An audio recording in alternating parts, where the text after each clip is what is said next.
Hello and welcome to News Morning here on New Day on TV3. My name is Beatrice Sedu. Coming up in the next few minutes. NPP's Dennis Miracles Abuaje finally released from Iyoko after meeting his 50 million cedi bail condition. Also on the program this morning, three pre-tertiary teacher unions demand payment of 20% deprived area allowance by September 2026. And much later on the program, finance and tax analyst warns Ghana must avoid a return to unsustainable debt and painful restructuring programs.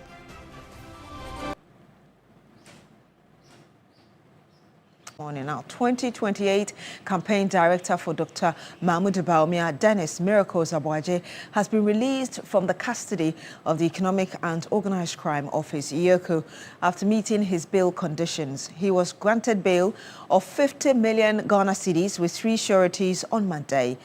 Before his release, Iyoko officials visited Abuaje's residence in Latte with him in a partial fulfillment of his bail conditions. Christian Yale sent us this report earlier.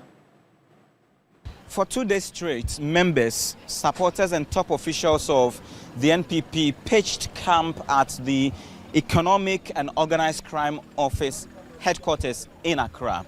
For them, the demand was simple, that Iyoko releases Dennis Miracles Abuaje from their custody.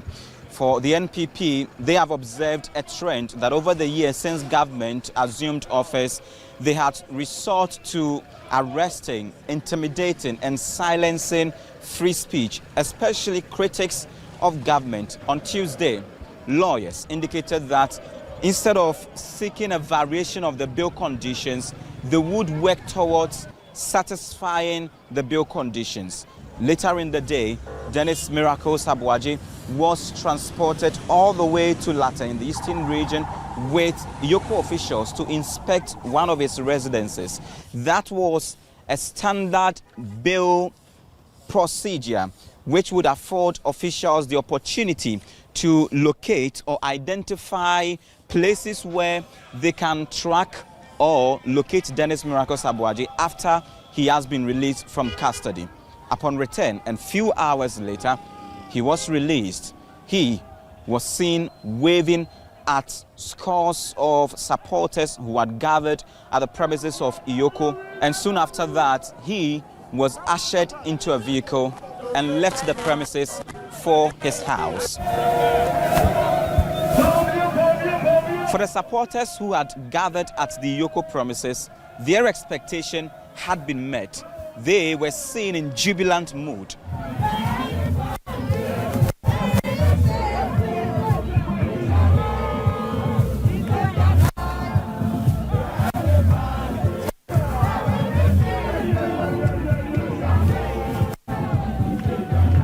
Having satisfied the bail conditions and having been released, it is expected that the procedures would continue, investigations would continue into the 55 million cedi alleged misappropriation, misapplication, and financial as well as procurement irregularities that Iyoko is investigating concerning Dennis Miracles Abuaje's tenure as the Executive Secretary of the Interministerial Coordinating Committee on Decentralization.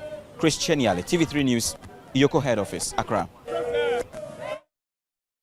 In a separate development and on the NPP, the national chairman aspirant of the New Patriotic Party, Paul Afoko, says rebuilding the party is essential to strengthening Ghana's democracy.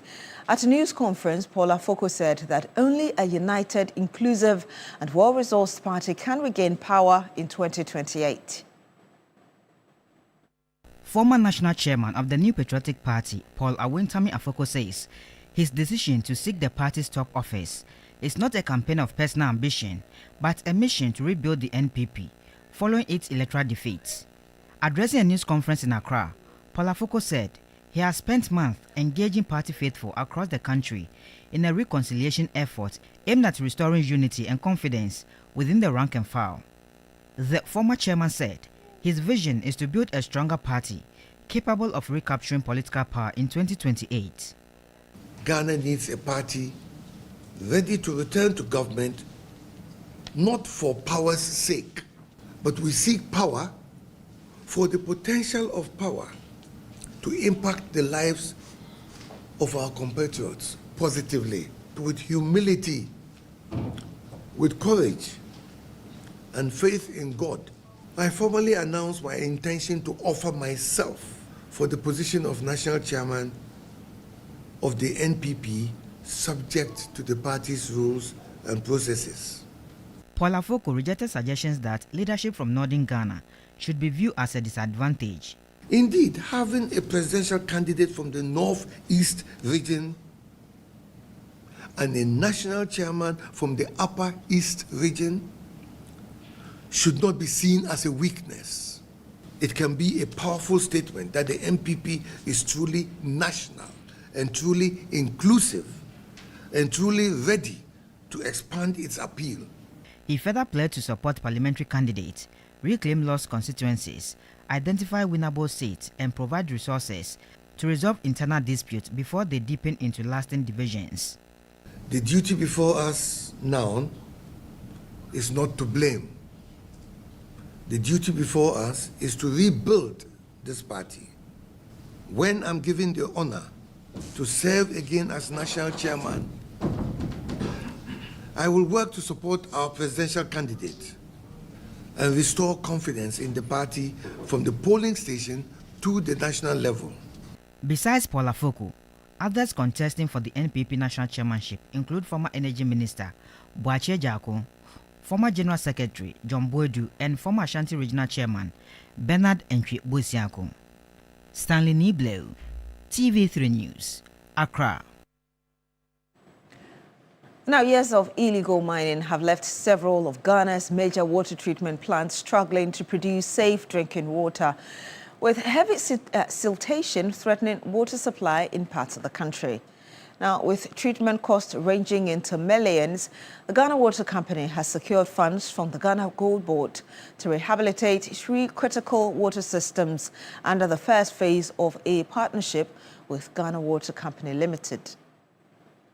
Silt and mud have forced the temporary shutdown of a number of Ghana Water Company treatment plants.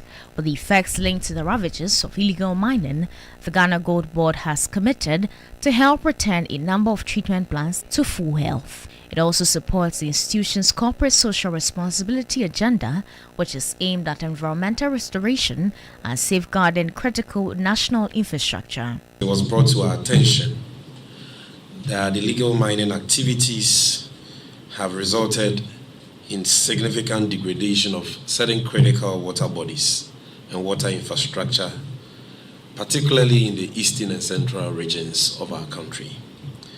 And this has affected the quality of drinking water for the inhabitants of such communities. We are talking about major water treatment plants that, per the information we got from the Ghana Water Limited, are completely silted and cannot process, water for drinking purposes. The first phase of the project targets Bunso, Daboase, and the Setraheman water treatment system, where years of illegal mining have caused severe siltation. The intervention is expected to restore their operational efficiency and improve access to safe drinking water for thousands of residents. The issue of high turbidity has been with us for over 9 years now. Somewhere 2020, 17, 18, we started experiencing deterioration in our water bodies. The rehabilitation works will include desalting rivers and reservoirs, hydrographic surveys, sediment removal, and reservoir capacity assessment. The project will also cover emergency restoration works, stabilization of intake infrastructure, and continuous water quality monitoring. In a related development, the Minerals Commission has caused the arrest of some illegal sand winners within the Ningo Pram Pram municipality. Addressing the media during a Tuesday morning operation, the Deputy Chief Executive Officer in charge of small-scale mining and industrial minerals at the Minerals Commission, Maxwell Yao Akpeneklu, said the illegal mining activities are not only depriving the Commission and the state of internally generated funds, but also causing significant environmental damage and posing serious risks to nearby households. The Minerals Commission, with support from the National Anti-Illegal Mining Operations Secretariat, NIMOS, and a task force from the Commission, this launched the operation to clamp down illegal commercial sand winning activities in Chopoli and its surrounding communities. And now today, where are they? I don't know. My second time, nobody is here. But I say pay 50 cedis. Yeah, With the right that's what assembly. And this one, they went 20 cedi. I went to pay, sir. This one for. So who did you pay to? They flew away. Huh? They flew away. Yes. That's the name. That's the name. They flew away. Yeah. They get more. The Deputy CEO of Minerals Commission, Maxwell Yao Akpeneklu, warned this operation is aimed at ensuring all sand winning activities without proper documentation will be clamped down. No matter the project that they are on, this place must be duly licensed. They must have the requisite permit, and then they must comply with all the annual mineral rights, the ground rent, and all the statutory payments that they are supposed to pay. Then they must have our way bill. That is where we also generate our source of IGF statutorily. He emphasized that the operation forms part of ongoing efforts to enforce mining regulations, protect the environment, and ensure that commercial sand winning is carried out only by licensed operators in accordance with the law. We are detecting just from the face of it that some of these are likely to be fake. But we will go to the office with it and then we will confirm whether they are fake. Then we'll follow up as to those who are issuing these fake way bills. This is to say that there are people, faceless people, who are designing some of these way bills, and instead of it going to government coffers, some people are making money and looting government. The exercise, according to the Deputy CEO, the operation will continue in the coming days. Now, there's growing momentum to curb the increasing influence of money in politics as funding for presidential and parliamentary bids continues to soar.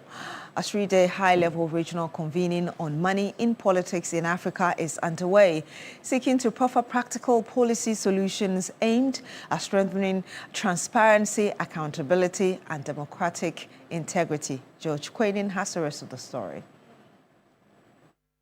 The growing influence of money in politics is one of Africa's most pressing democratic governance challenges. The voice of the people are in most cases often swayed by the highest bidder. This is not only peculiar to Ghana, but also affects other African countries. Some countries have implemented robust legal frameworks and structural reforms to regulate unregulated money in politics.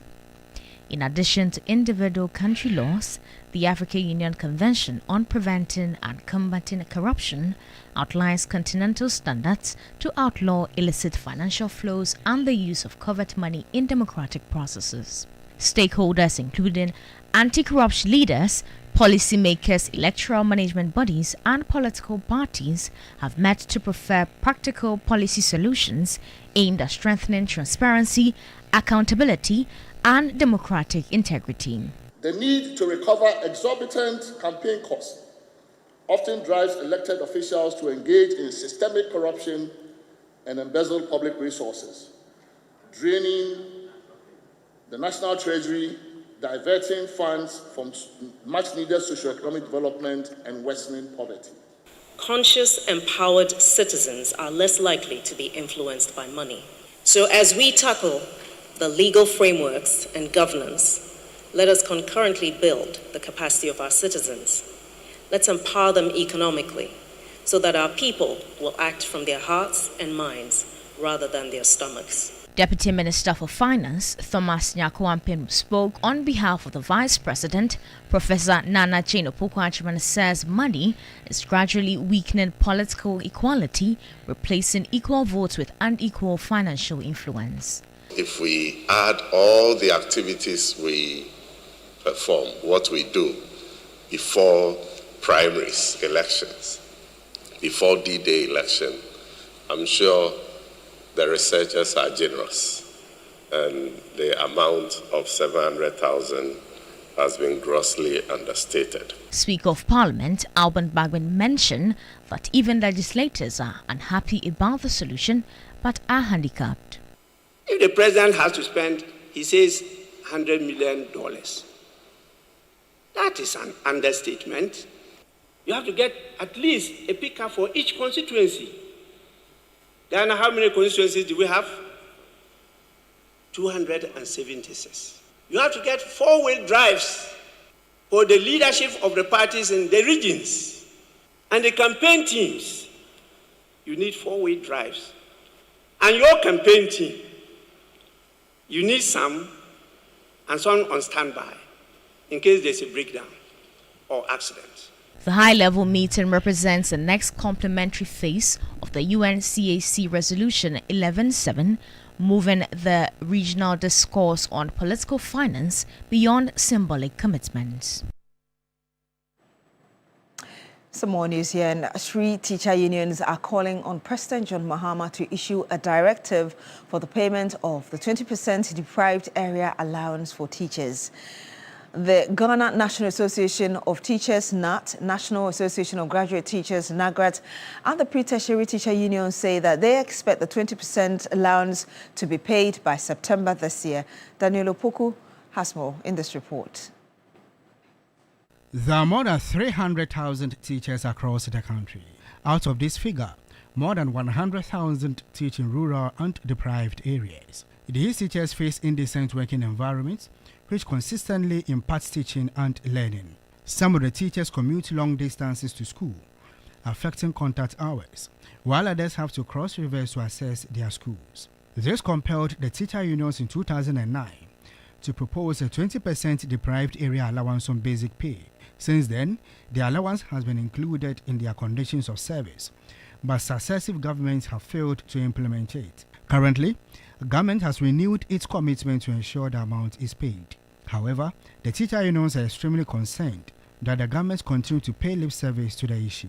The General Secretary of the Ghana National Association of Teachers, NAT, Thomas Tanko Musa, asked government through the Fair Wage and Salaries Commission to act swiftly. Children in the deprived area, they are over 3 million. They are under trees. And the teachers there too, the 20% allowance that should be given to them too has not been given since 2009.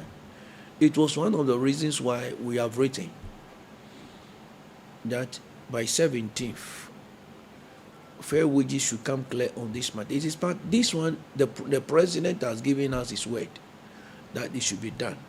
Not only that one, but the promotion from the deputy director rank to DD to D2 and then to D1 and other related matters should all be resolved.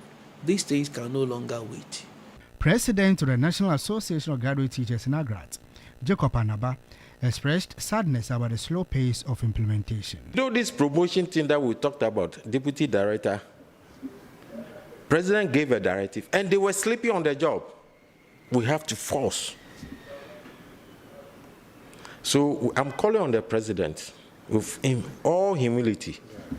If he believes in what we advocated for and he thinks that that will change the system that we are running today, that a rural child will have a teacher in front of him or her. Vice President of the Pre-Tertiary Teachers Association of Ghana, PRETAC, Adokwe Awule, called for action on the matter. The condition that some teachers are going through, those who cross rivers, even circuit supervisors, CISOs, school inspectorate support officers, will not even visit those schools because they cannot even commute to go and visit the teachers there. But you go there and you find a teacher. Sometimes one teacher teaching everything at the JHS level. Sometimes two teachers, they are doing everything in the school and they are not receiving any benefit. So please, the minister has said that we want to see action. Responding to questions in Parliament on Thursday, July 2, the Minister for Education, Haruna Idrisu, assured that the teacher welfare remains a national priority. Still on education, Watchmen and Security Services Association of the Ghana Education Service, led by the Teachers and Educational Workers Union, are demanding the payment of their overtime allowances. They say that the allowances have remained unpaid since 2012. Members took to the Finance Ministry to press home their demands, urging the government and employers to address what they describe as years of exploitation. Ebuamwa is the Eastern Regional Chairman of the associations. We have been working for a very long time, since 2012, for the public holidays and then weekends. We have not been paid. We have to come and explain everything to the Minister of Finance that we need our payment. That's enough is enough. So from now onwards, we are not going to work for the public holidays and then weekends. So our children, or in case your daughter or your son is in the school boarding house, they are not safe because there is no security to take care of them at the public holidays and then weekends. We are pleading to the Minister of Finance that if this will be solved, I think all of us will get peace in Ghana here. It's for Monday and Friday, Monday to Friday. For that one, we have been paying. The government have been paying us. But the public holidays and the weekends, since 2012, we have not been paid. So we are pleading to him that we want him to pay it to us so that we can go to work and then our school and our offices will be saved. We worked and then we sent a letter to the Minister of Finance and then to the Director General that this is our issue. And he promised us that he will pay us. But he said that the beginning of this year, that was January, but we didn't receive it. And after that, March, our mother union, that's still Teachers and Education Workers Union, said that enough is enough, so we should leave our post. If they will not pay us, then we shouldn't go and work on public holidays and then weekends. That is the issue now. And that's all for News Morning here on Newday on TV3. My name is Beatrice Sedu. Thank you very much for joining us on the program this morning. Do continue with us on Newday.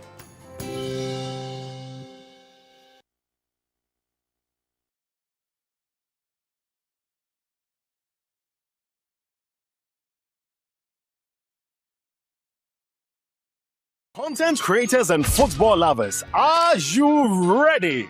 Creator Circles is back with Play and Connect 3.0, the Creator Cup Jersey Edition. Get ready for an unforgettable afternoon where football passion meets content creation. Rock your favorite football jersey, challenge your friends in a PlayStation battle, enjoy arcade games, creator collaborations, amazing content creation, and the live streaming of the FIFA World Cup final on a giant screen. It's more than football. It's networking, fun, and unforgettable vibes. Hey, 19 July 2026. Time is 3 p.m. Location is Nexus 9 Lounge and Spaces, East Legon. Play and connect. Play, connect, and create. Don't hear about it. Be there.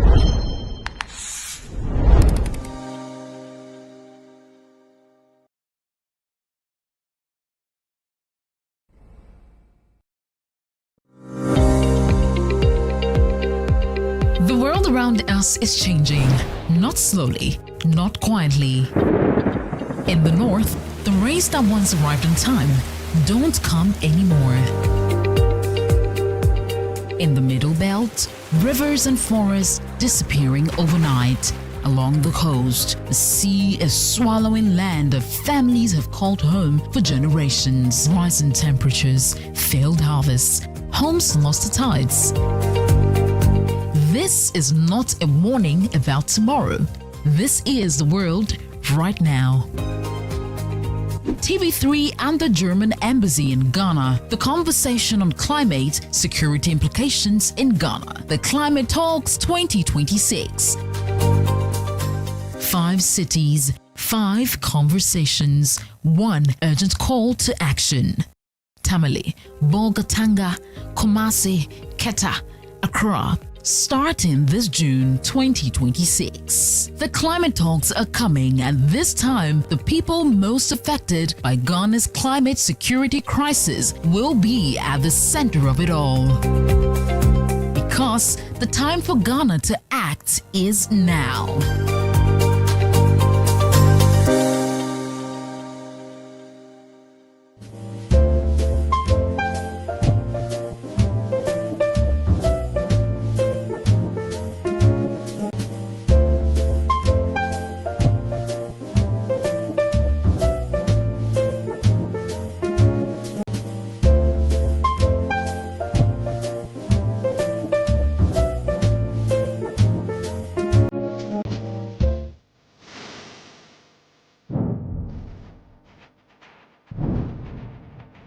In a world full of noise, clarity matters. Stories shape us, ideas challenge us, and honest dialogue moves us forward. This is a space for depth, where voices are heard and perspectives matter. Conversations with Dr. Abnanya Kwasumeni, coming soon on TV3. TV3.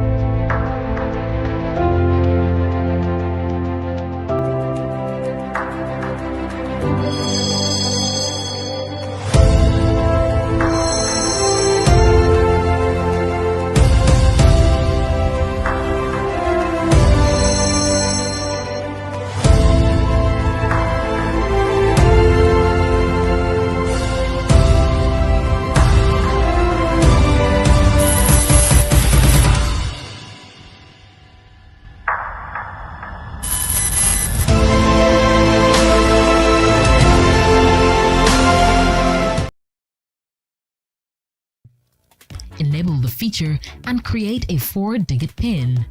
Choose maximum content rating. Adisa Plus Parental Control helps you manage what your kids can watch. Open settings and select parental control. Enable the feature and create a 4-digit PIN. Choose a maximum content rating you're comfortable with. Any content above this rating will require the PIN. Restricted titles appear locked across the app. Trying to play restricted content prompts for the PIN. Correct entry unlocks access for that session. Multiple incorrect attempts can temporarily lock access. Parental control on Adisa Plus. Available now. Adisa Plus. Safe streaming your way. Adisa Plus.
Coco almost made me commit a blunder this morning. You know, there are some things that we'll say before we get live, right? Yes. And Coco would always be Coco, why do you worry me in the mornings? It's raining wine. It's raining wine. Cats and dogs. Good morning, good morning. And the month of July has halved itself already. Yes. It's the 15th of July, 2026. The year is running. Yes. And I'm wondering if your bank account is still the same. I'm wondering if you've been able to get that job that you wanted to get at the beginning of the year. The fitness goal, no, how is that one going? All the smoothie and all the nutritious meals that you started eating from January, I just want to ask you, how is that going? And I'll see all die be die. whether you are in the gym, you will die. Whether you are not in the gym, you will die. And I just want to know how your fitness journey is going. I love the story about the fitness because I have a friend who would say that, as for this year, I'm telling you, I'm going to lose weight. Then she'll be on veggies for like 3 months and say, no, accommodate me. No, because then she'll go back. Listen, there's just something about dieting that I cannot understand. Yes. Look, if you've lived on carbs for a very long time and you decide to cut carbs out, you can eat all the protein in the world, you still don't feel full. I don't know why. The nutritionists who are watching this morning, can you explain with diagrams? Listen, you can eat the chicken breast, you can eat the dish, you can eat the salmon, you can eat, still you don't feel full. So dieting, it's not easy. It's difficult. Yes. It's very difficult. I think the best probably would be exercise. Those who have to walk or go to the gym. Right. Yes, right. that could help. Anyway, so we're back again on your TV screens this morning. A whole lot on the menu for us to download for you this morning. And this is just how Roland was just walking. We're just walking as the king. Let me shift as the king that Charlie, he is. it's raining scattered. I've been in the car for the last 50 minutes. Oh, Chantal, give us tissue. It's not easy. Oh, Roland, and I was thinking that the place was going to flood, but it hasn't. Like Accra. You know, Accra these days when it's raining. But it just started. Especially for people like us who live in some of the areas where the flood-prone areas. Which right now, every area in Accra is flood-prone. Yeah. That's what I'm saying. Yes. Because we have. So why are you saying we have two of the victims, myself and her. Pass the tissue to Papa Ro. Oh, but no, myself and you know, we get flooded all the time. Yeah, I think we need tissue. Charlie, we need tissue to so what were you saying? We're talking about fitness. All the resolutions that we did or made at the beginning of the year. You know, today is July 15th, right? Yeah. July has halved itself. By the time we realize August to be here. I even heard that the finance minister will be reading the mid-year. The budget, right? Yeah. So we're taking a look. Yeah, we'll be taking a look at all of that. And so much is happening on social media in the world of football. Charlie, yesterday. Charlie. Oh, La ilaha illallah. Mbappe couldn't have been. I was shocked. Them 2-0. I was shocked. Yes. I was shocked. And I had never seen Mbappe, and excuse my French, so low in character. Like he was so subdued. He couldn't carry the team. He got so low in character that he actually went to kick the goalkeeper of the Spanish team. I could not even believe it. I was like, is this Mbappe? Fantastic. Is this what frustration can do? Listen, let me just say it in Twi. It's fantastic. Like, are you serious right now? What happened to France? Yeah. Charlie. Yeah. They in English, they say they capitulated. Oh my goodness. They just collapsed. You know, when you see international press, it even makes it worse. This morning, I was reading Al Jazeera. I also read Al Jazeera. This is the title. They said Spain deliver masterclass to beat France 2-0 and reach World Cup. And the one that shocked me most was France 24. That I call the GBC of, you know. or the BBC of France. Exactly. And what it is, it said that brilliant Spain defeat toothless France to reach World Cup final. No. It's crazy. No. We need explanations this morning. What happened to France? Yeah, I think that the French Football Federation or Association needs to open a whole commission of inquiry on that. Yeah, you know, Ghana, something like this. They are not Ghana. Charlie. Because yesterday, I was thinking, even some of my people were sick. Delight was sick. I called Kwabnon, and then he told me that he was also sick. Since South Africa 2010, Yeah. And Ghana got kicked out by Uruguay. Yes. And then Asamoah also missed the penalty before then. I decided that, Charlie, my heart... You know, no. If I support some team, I go make sure say that they are not watch the match. Yeah, that's why for me the last game Panama, I didn't really.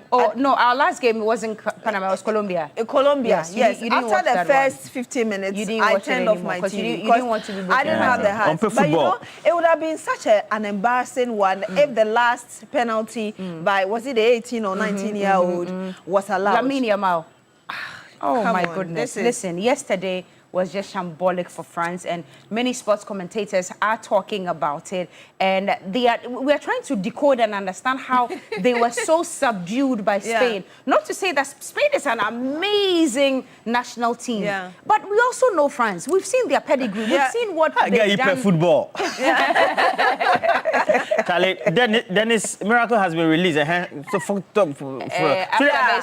was able to meet the okay, and then he was able to meet the bill conditions. Okay. So he's home right now. I'm sure Dennis is watching us. Dennis, good morning to you. I hope you are well and hearty this morning. It's raining. No, Dennis Please is have well. a cup, Dennis is well. Have a cup of tea or have a cup of coffee to face the rest of the day. And we here on TV3 Newday would also be bringing you the updates. But kudos to the one and only Christian Yali. Christian Yali did an amazing job being there for 72 hours, over 48 hours, I mean. And he was there morning, afternoon, evening, bringing us all the updates. Christian Yali, you're my guy. Yeah, you know, Roland, when he started and almost 10 a.m., the MPP guys were not there. We're saying that this guy was going to stay there the whole day. And he's continued for us and brought us everything and then the cameraman, Lord Selikem, yes, as well. You two are amazing because they brought us exclusive footages that other media houses did not even have. Congratulations to you. But I think that I love the way the MPP is able to rally around some of these incidents,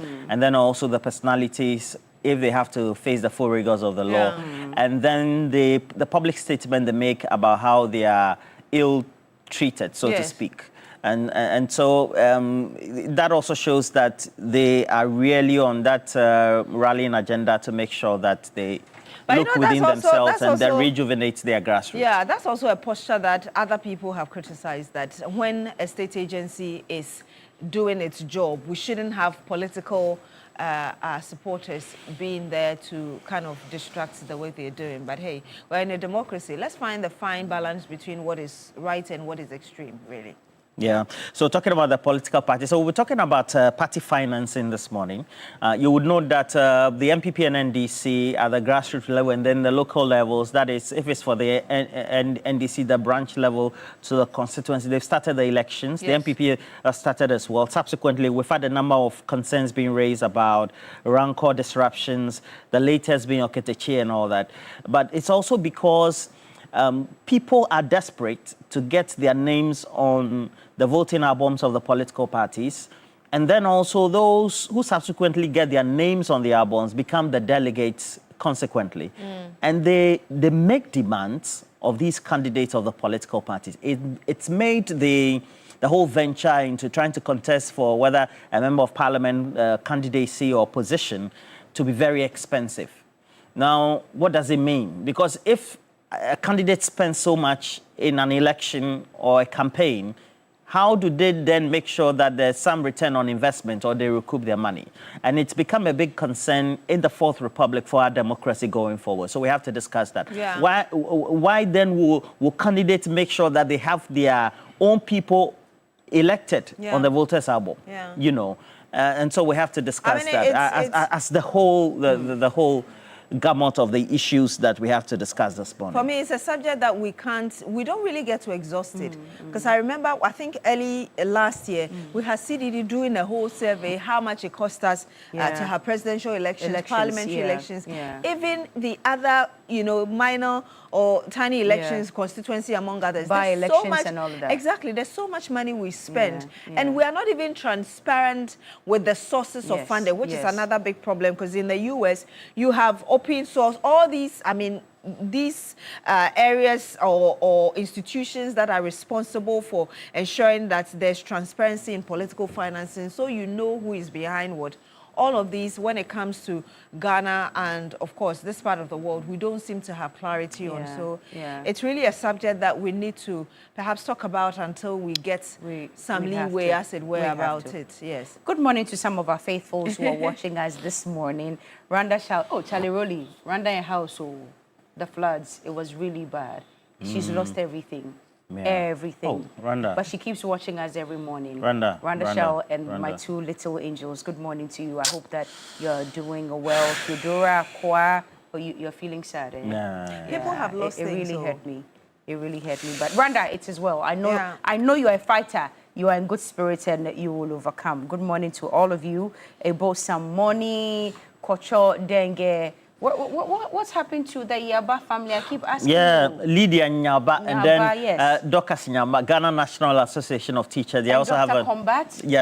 Dr. Salifu Combat, and then Edmore Combat of the Tama Oil Refinery, Alhaji Jibril Charlie, Pai Fianku. Yes, Pai all those Fianku. people. Engineers I and miss the roll call in the morning. Chairman Prosper, Charlie, great men and women. So the most don't mind enemies. Don't mind enemies.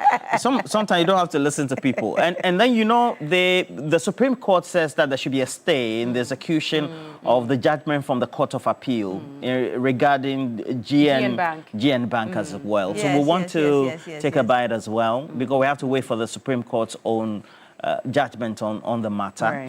And then subsequently, we will also have a thorough overview and perspective about all those efforts that have been made by those shareholders as well as the institutions that went down and now into administration. And I think the Bank of Ghana is supposed to be responding at the Supreme Court as well, right? Yeah, because they are defendants in the suit. So subsequently, that's how we have to take a look at the matter. So a number of issues, including Abutrika, the latest revelation about the alleged 80 million cyber crime fraud, and pictures have emerged about some of the properties that he acquired through that alleged 8 million cyber crime fraud. He's been able to build or buy mansions.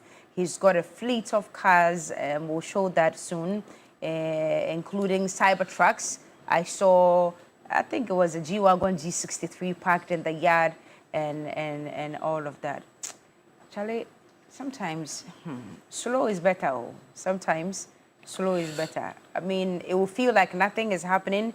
It will feel like you are behind. And these days, social media does not help. Yeah. Because people do not put their struggles on social media. When you wake up and you don't have money in your pockets, is it abroad? That's his house. Yeah. These are the cars you were referring in Ghana. To. Yes. The first two cars, are they the ones produced by Elon Musk? The Cybertruck, yes. Those two, the first two. Wow. Please go back to the cars and everything. But you know, I shouldn't be doing this job. Look at the houses. You should not be doing the journalism job. No. Roland, you want one of the Cybertrucks? It's not that I want. My goodness. But there's a Rolls so this has been the U.S. federal. Yes. Okay. United States Attorney's Office. They released. Yes. They formally released this. Yes, they have released the statement and they have released these photos as well. So we can read that communique. Or you know what? Let's take the montage. When we take the montage, then we come back and we do this one. Abutrika. Yes. Yeah.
Good morning and welcome back to TV3 Newday. We are on this morning segment. I am here with Beatrice Edu.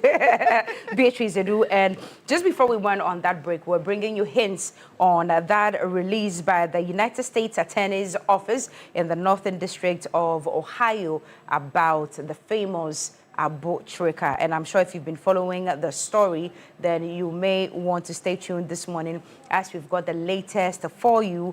There's an official release by the United States Attorney's Office, and it says here that Ghanaian national extradited to U.S. to face accusations of using romance fraud schemes to take $8 million plus American US dollars from elderly victims. And some pictures have emerged on, on their website yesterday. And what you see in on your screens right now are photos of some of the homes that Abotrika acquired whilst he was fraudulently engaged in scamming all these elderly women, according to the district attorney's office. And we are told that a 31-year-old Ghanaian national, his name, Frederick Kumi, a.k.a. Emmanuel Kojo Ban Obeng, so it's the same person, was extradited from the Republic of Ghana to face charges that involve defrauding more than 80 elderly victims out of more than $8 million US dollars. Now, according to the court documents, Frederick Kumi, aka Emmanuel Kojo Ban Obeng, aka Abotrika, of he's got two names of Swedru, Ghana, and co-defendant. So he's not the only one in this. Complicit in this is also Daniel Yusuf, aka Dentani, aka Slabs. It looks like they just have so many AKAs that they have been running around with them. Also of Accra, Ghana. Now, these two persons were part of a criminal network that targeted early victims in romance scams across the United States since 2023. So we are talking just 2 years to amass all this much money. Wow. Kumi was arrested in Ghana on December 11, 2025, and finally extradited to the United States on 9th of July, 2026. Now, court records allege that from about April 2023 to November 2025, Kumi was part of a criminal network that devised romance fraud schemes to obtain money from early United States citizens. Kumi and Yusuf acted as leaders of a group that used online dating sites and social media to identify and target their victims, who were often widows or divorcees. Now, Kumi employed advanced techniques, including AI-driven video platforms, to engage with the victims and their fictitious female personas. Others involved in the deception leveraged Ghanaian associates, the false identities used to facilitate the fraud. After being misled by false stories or gold or diamond inheritances, the victims sent money via wire transfer to financial accounts controlled by conspiracy members. And now portions of the funds were further provided to co-conspirators in Ghana and elsewhere in the world. Kumi and other conspirators used money mules based in Ghana and contacts in the Ghanaian immigrant community in the U.S. to launder millions of dollars through fake businesses and bank accounts. Now, Kumi allegedly used his ill-gotten gains to acquire luxury vehicles and other items of value. Assets seized by international law enforcement partners included a mansion in Ghana, a Lamborghini, Tesla, Cybertruck, Mercedes-Benz, and BMW. Now, Kumi has been charged with conspiracy to commit wire fraud and money laundering conspiracy. Additionally, his ill-gotten gains are subject to forfeiture.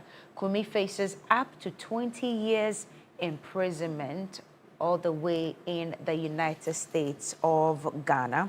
And we showed you, and we'll bring it back again, some of the images. Well, it continues to say, let's continue and finish the statement. It says that if convicted, each defendant's sentence will be determined by the court after a review of factors unique to the case, including each defendant's prior criminal record, if any, his role in the offense, and the characteristics of the violation. In all cases, the sentences will not exceed the statutory maximum, and in most cases, it will be less than the maximum. And in this case, we are talking 20, not less than 20 years. Yeah. Now, an indictment is only a charge that is not evidence of guilt. Each defendant is entitled to a fair trial in which it is government's burden to prove guilt beyond a reasonable doubt. All right. The investigation preceding the indictment was conducted by the FBI Cleveland Division and is being prosecuted by Assistant U.S. Attorneys Brian M. McDonough and Elliot Morrison for the Northern District of Ohio. The U.S. Attorney's Office for the Northern District of Ohio would like to acknowledge and thank Ghana for their support in all of this.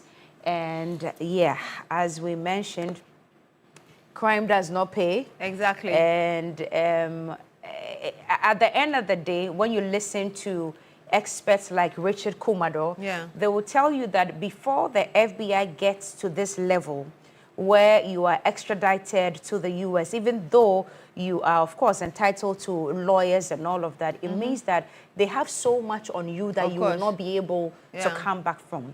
And from what we are seeing this morning, it looks like there's evidence galore. I learned that in literature. There's evidence galore against Abutrika at this point. And even with the best lawyers, forgive my layman because I'm not a lawyer, but even with the best lawyers, I see a very slim comeback out of this for him and the other gentleman, Yusuf. Yes. I don't think there's a coming back from, because if there's anything at all to refer to or to learn from all the people who have been extradited in the last few months or in the last few years, how many of them have actually really gone, proven their case, and then shown that they are really not guilty and have been able to return home or you know, serve maybe a lighter prison sentence to return home. At the end of the day, the name of the game, they say, is evidence. You know? And it just reminds me of the statement that you can run, but you can't hide. Cannot hide. Yes. You cannot hide. Yeah. But I'm wondering what mechanism. I mean, we've seen that they used AI schemes and all of that, talking about inheritance and gold and diamonds and all of that. And how they even got access to these people, these specific individuals. They must have been using some very well-advanced machinery, because to amass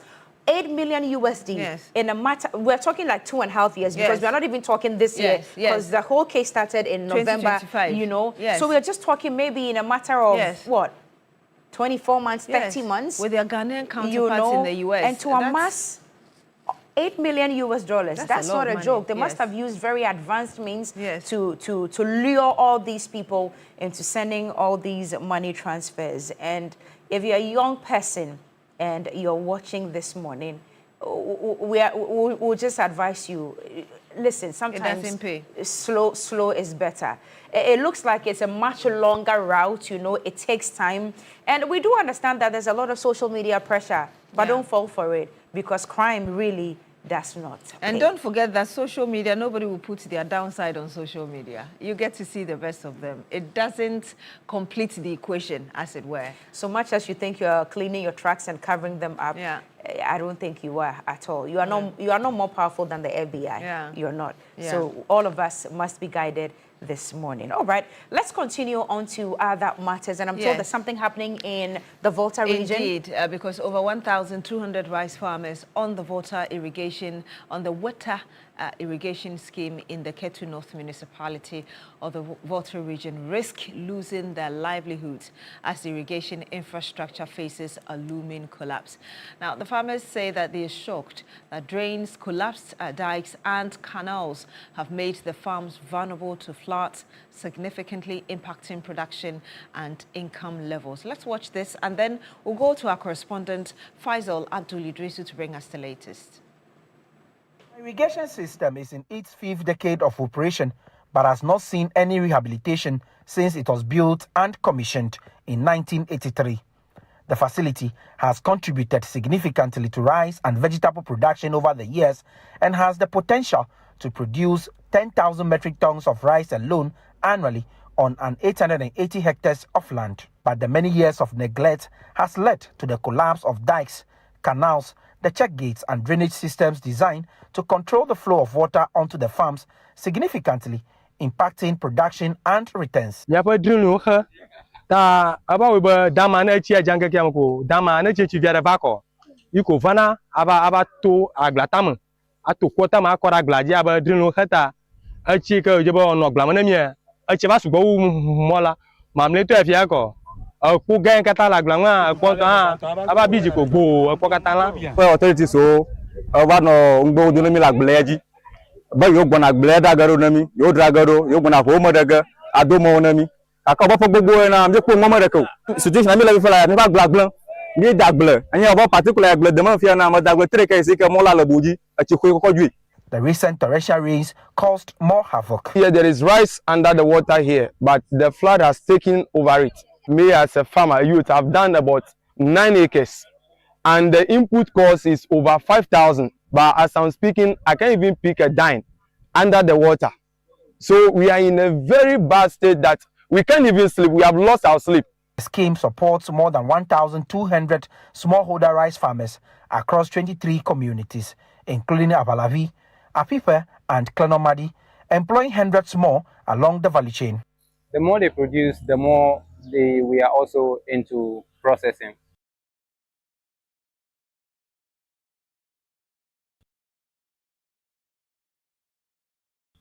So now, because of the flood, processing the quantity has reduced. We've been making 180 bags per day, but now it has reduced to 50. With the current state, farmers fear the facility faces an imminent collapse. Without immediate intervention, the water irrigation scheme risks becoming completely non-functional. Such a development will not only affect the livelihoods of thousands of farmers' families, but also undermine government's efforts to achieve food security, reduce rice imports. In 2023, government announced a $150 million fund from the World Bank, earmarked for infrastructure repairs, canal desilting, and dike restoration under the West African Food System Resilience Program, but nothing meaningful happened afterwards. Due to the spillage from the Volta River Authority and other places, we were told that the money was diverted to solve other problems. And when a drought came at the northern region too, they have diverted the rest of the money. Hence,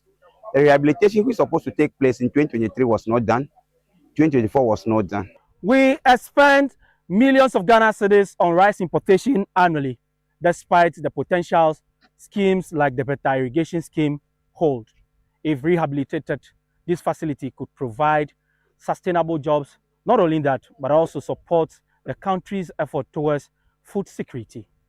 Faisal Abdul Idrisu, TV3 News, Twitter. And Faisal joins us live via video call now. Faisal, good morning to you if you can hear us. I can imagine the pains the farmers are going through, but I know you visited the farms, if not of all the 1,200 farmers. Just tell us the extent of damage. The irrigation scheme and the farms on it have been extremely affected by the recent floods. Just as it affected farmers, vegetable farmers in Angloga and the other parts of the Volta region. The farmers indicated that for the period we are talking about, more than... Hello? We can hear you, Abdul. Yes, more than 200 hectares of rice farms have been submerged under the flood waters. Some tell you they have 10 acres, some tell you they have 8 acres, but the unfortunate thing is that the farmers will not be able to make any returns because they have lost everything to the floods. Wow, it means that the over 200 hectares of farmlands that have been submerged cannot be retrieved. That's what you're saying? That's exactly the situation. The entire scheme has 880 hectares of land for their cultivation. But because of the continuous deterioration of the irrigation facility, the capacity to produce has reduced.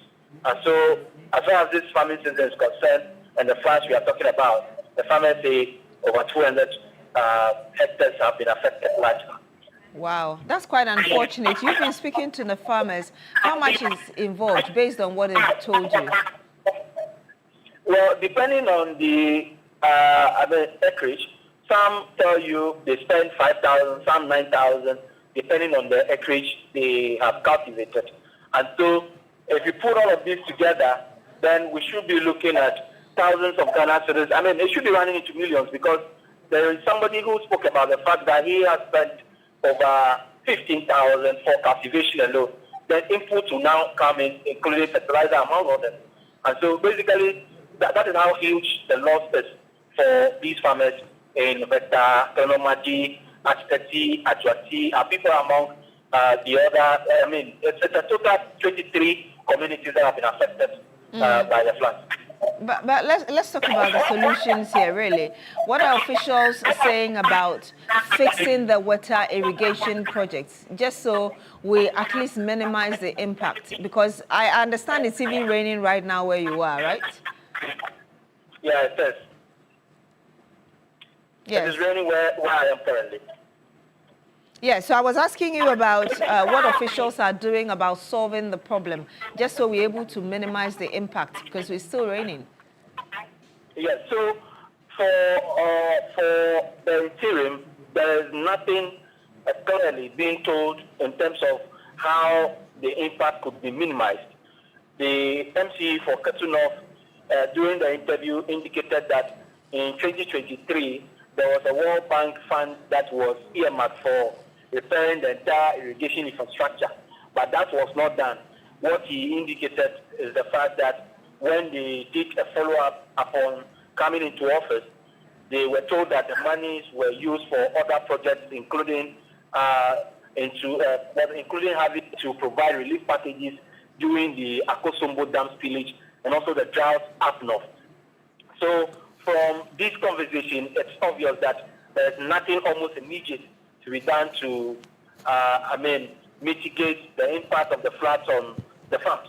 But for the long term, he is saying that they are continuing to engage the Ministry of Agric and also the Ghana Irrigation Development Authority, so that they will be able to push for the rehabilitation of the facility. I've also spoken to the Member of Parliament for Ketu North, Eric Edemagana, who also indicated that a recent visit by the Deputy Minister for Agriculture has actually brought to bear the realities on the ground, and that is pushing further to get the minister himself to visit the farms and also observe exactly the critical challenges that confront the facility currently, so that they will be able to find a lasting solution to the problems on the farm. But in the meantime, what you're saying... In the meantime, yes, go ahead. What you're saying is that authorities and the farmers will have to watch on as people lose money. That's what you're saying in the meantime. I didn't get that, did you? I'm saying that in the meantime, you've spoken to us about the long-term measures to deal with the problem. But in the meantime, farmers and even officials will have to watch on as these farms get destroyed by the rainwaters. That's what you're saying? Yes, exactly. All right, we'll have to end it here with you, Faisal, and hoping that the farmers are able to... Okay, we're getting feedback from the line to Faisal Abdul Idrisu, but we're in the conversation here. He's our Volta regional correspondent, bringing us an update as regards what's happening in that part of the country, Ketu North, and really over 200 hectares of farmland submerged under the rainwaters, and we do hope that at least something can be done to help them. Well, it's also very cloudy out there. Some parts of the country are already experiencing some showers. You may want to be careful because it includes the capital as well. We've been told that some parts of Accra are experiencing rain at the moment, so please be careful as you move out there. But you asked, we listened, and we are answering you this morning. You know, especially on our social media feed. A lot of people have been asking that Newday, do you guys have a WhatsApp number that we can be sending messages to, not just birthdays, but of course, with everything happening around us, including flooding or very pertinent issues in your communities that you want to bring to our attention? We have listened and we are providing a WhatsApp number. Emphasis on WhatsApp. Please, it is not for calling. If you call us on this number, you will not get us. So the public service announcement this morning on TV3 Newday is that we have a new WhatsApp number, and it's for WhatsApp purposes only. You can send your messages, you can send videos. If there's anything that you need to update us on, you can kindly update us on there, but please do not call. Because I've heard a few people are calling. You know Ghanaians, they're calling already. Those who they want know. to check whether it works, but it is for WhatsApp, please. So we will officially put the number on your screen, but if you're ready to punch it in your phone, it is 0500. I'd have said 050, but listen to it. 0500 516 444. So it's 0500 516 444. The fours are 3. Please take note again. It is only for WhatsApp purposes. Do not call this number. If started off for block you. You sound like the voices you hear when you call any of the telecom companies. So please do not call the number, but you can send your messages here. 0550 516 444. So for those of you who have been DMing us separately and saying, oh, it's my birthday or it's the birthday of somebody I know, how do I get to celebrate the person? You can send all these to this number, especially for the birthdays. Please, when you send the message and you do have a very clear photo, no, please don't send us those photos that get pixelated and all of that. Send a clear photo of the person you're celebrating with a very short message. Don't be writing paragraphs. You'll not be able to post all of them. And when you do send us information, or if there's anything on your mind that you want to share, make it precise and concise so that we can easily sift through and then also get others from other people to also project as well. So thank you very much. Number again, it's right there on your screen, 0500 516 444. Messages already coming in. I knew it. I knew it. The dashboard is getting full already. And just to chip this in, when you're sending the pictures, send them in document form. Yes. So that we can keep the quality and get to display that beautiful picture you want to show the whole world. You guys are tech savvy, so we know you follow. Look at how the messages are just coming in. Lord Jesus. I have it. Maybe we should read. Thank you, TV3. And Kwamna Acidity, who's already sent me a message, has also sent a message as well. Wow. You guys are doing an awesome job. See, it's just flipping through like that. Okay. And during the big issue as well, if you have any comments, you can send them. We'll just take like maybe a few minutes break, and then we'll read through the messages that you are sending. Somebody so during said, the big issue, I'm here too. Okay, thank you for sending in your message. TV3 really gets results. Look at the way you're flooding and bombarding us this morning. Good morning with a fire smiley. Okay. All right, guys. Thank you. But perhaps I can read a few of the messages based on what we've discussed. This is coming from Alhaji Binirish Bushele. He says, good morning, Beatrice, Cookie T, and Roland Walker. Good morning. My greetings to you people and Shamima Muslim and Honorable Chief of Star Julius Deborah. Okay, so he just sent in the message to greet us. We respond. Thank you so much. This is from Bolga D-Line. He says, I am watching. Good morning to you, Cookie, Beatrice, and Roland. There's also a message from Mr. Simon Yen, who is a regular texter. I was just please read that one. Okay, Simon Yen says that just imagine the number of names under which Abu Trika and his accomplices operate, extorting innocent individuals of unimaginable dollars of lavish lifestyles. And yet some people will not want such persons extradited for prosecution. If Abu Trika and his cohorts believe that they were doing genuine businesses, then they should prove their innocence and come back to Ghana and enjoy their I can't read that on morning TV. All right. Faka Kiwa says the MPP ought to stay out of turning Dennis Abuaje's detention into a political case. A state entity charged with looking into issues inside its purview, Yoko, ought to be free from political meddling so that it can carry out its job freely. And perhaps the last one I read here, I I did mention Kwame Nsiditi, who has sent it to the main one, but I'm not able to read that because there's so many messages.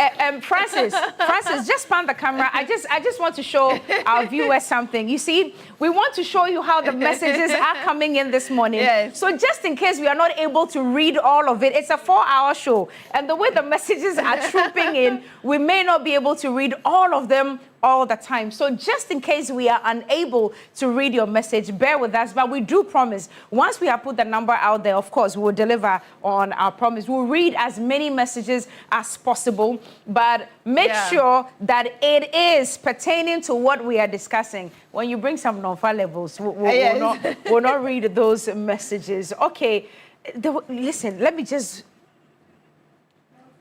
Okay, so let me read what is here. Wow. This one says, good morning, TV3. God bless you for the good work you guys are doing. Ghana is proud of you. My name is Gegewan inside Kwabenya. I just don't understand this, our elders in Ghana.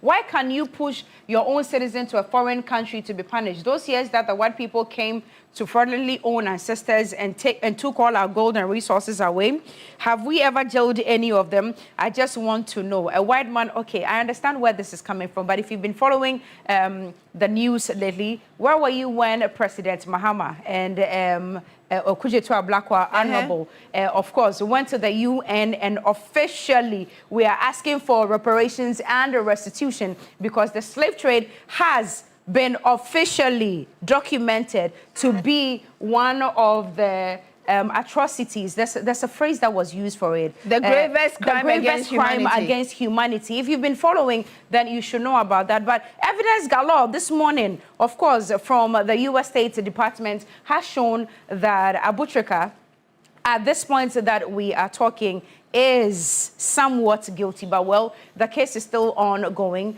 so we'll get into all of that. Okay, so these are some of the messages that we are getting. Where is it? Just go up. Okay, let me close it. Yes, I can't read all. Let me click on this one. That reads, what does it say? Is it here? Okay, Sir Jake. Okay. Sir Jake says, good morning, Cookie and Beatrice. I am Sir Jake from Equiapim Mountains in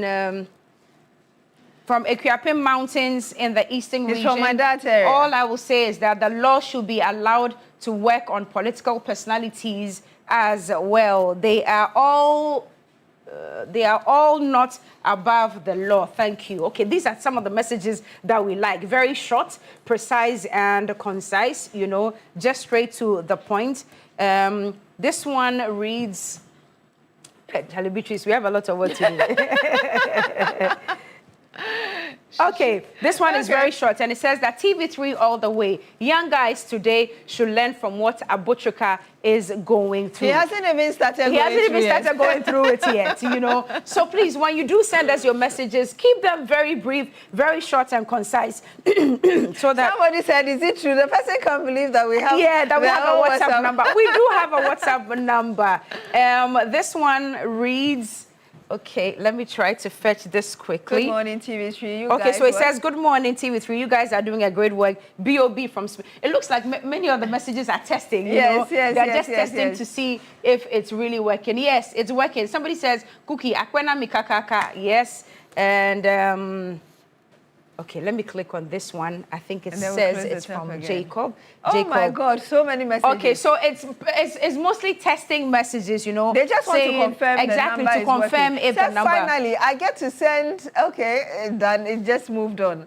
Okay, because so you the see, messages are it's millions and thousands of them. So just in case we are not able to, but we do have faith in our able team at the back. The production team, they will painstakingly go through all these messages every day on the show so we can bring you the right... Hi, Hetty. Thank you for sending in your message. Yeah. All right. So thank you very, very much. We'll take a break now, but remember to pack up your day with Peck Milk Shortcake. It is pure delight, available everywhere. But since it's raining already out there, you may want to be guided as to what the weather forecast is for the next 18 hours. Let's take a look at the weather again.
ladies and gentlemen.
Content creators and football lovers, are you ready? Creator Circles is back with Play and Connect 3.0, the Creator Cup Jersey Edition. Get ready for an unforgettable afternoon where football passion meets content creation. Rock your favorite football jersey, challenge your friends in a PlayStation battle, enjoy arcade games, creator collaborations, amazing content creation, and the live streaming of the FIFA World Cup final on a giant screen. It's more than football. It's networking, fun, and unforgettable vibes. Hey, 19 July 2026. Time is 3 p.m. Location is Nexus 9 Lounge and Spaces, East Legon. Play and connect. Play, connect, and create. Don't hear about it. Be there.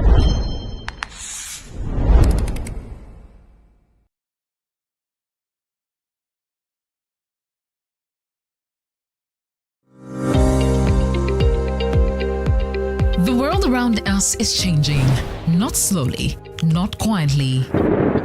In the north, the rains that once arrived on time don't come anymore. In the middle belt, rivers and forests disappearing overnight. Along the coast, the sea is swallowing land that families have called home for generations. Rising temperatures, failed harvests, homes lost to tides. This is not a warning about tomorrow. This is the world right now. TV3 and the German Embassy in Ghana, the conversation on climate security implications in Ghana, the Climate Talks 2026. 5 cities, 5 conversations, 1 urgent call to action. Tamale, Bolgatanga, Kumasi, Keta, Accra, starting this June 2026. The climate talks are coming, and this time, the people most affected by Ghana's climate security crisis will be at the center of it all. Because the time for Ghana to act is now.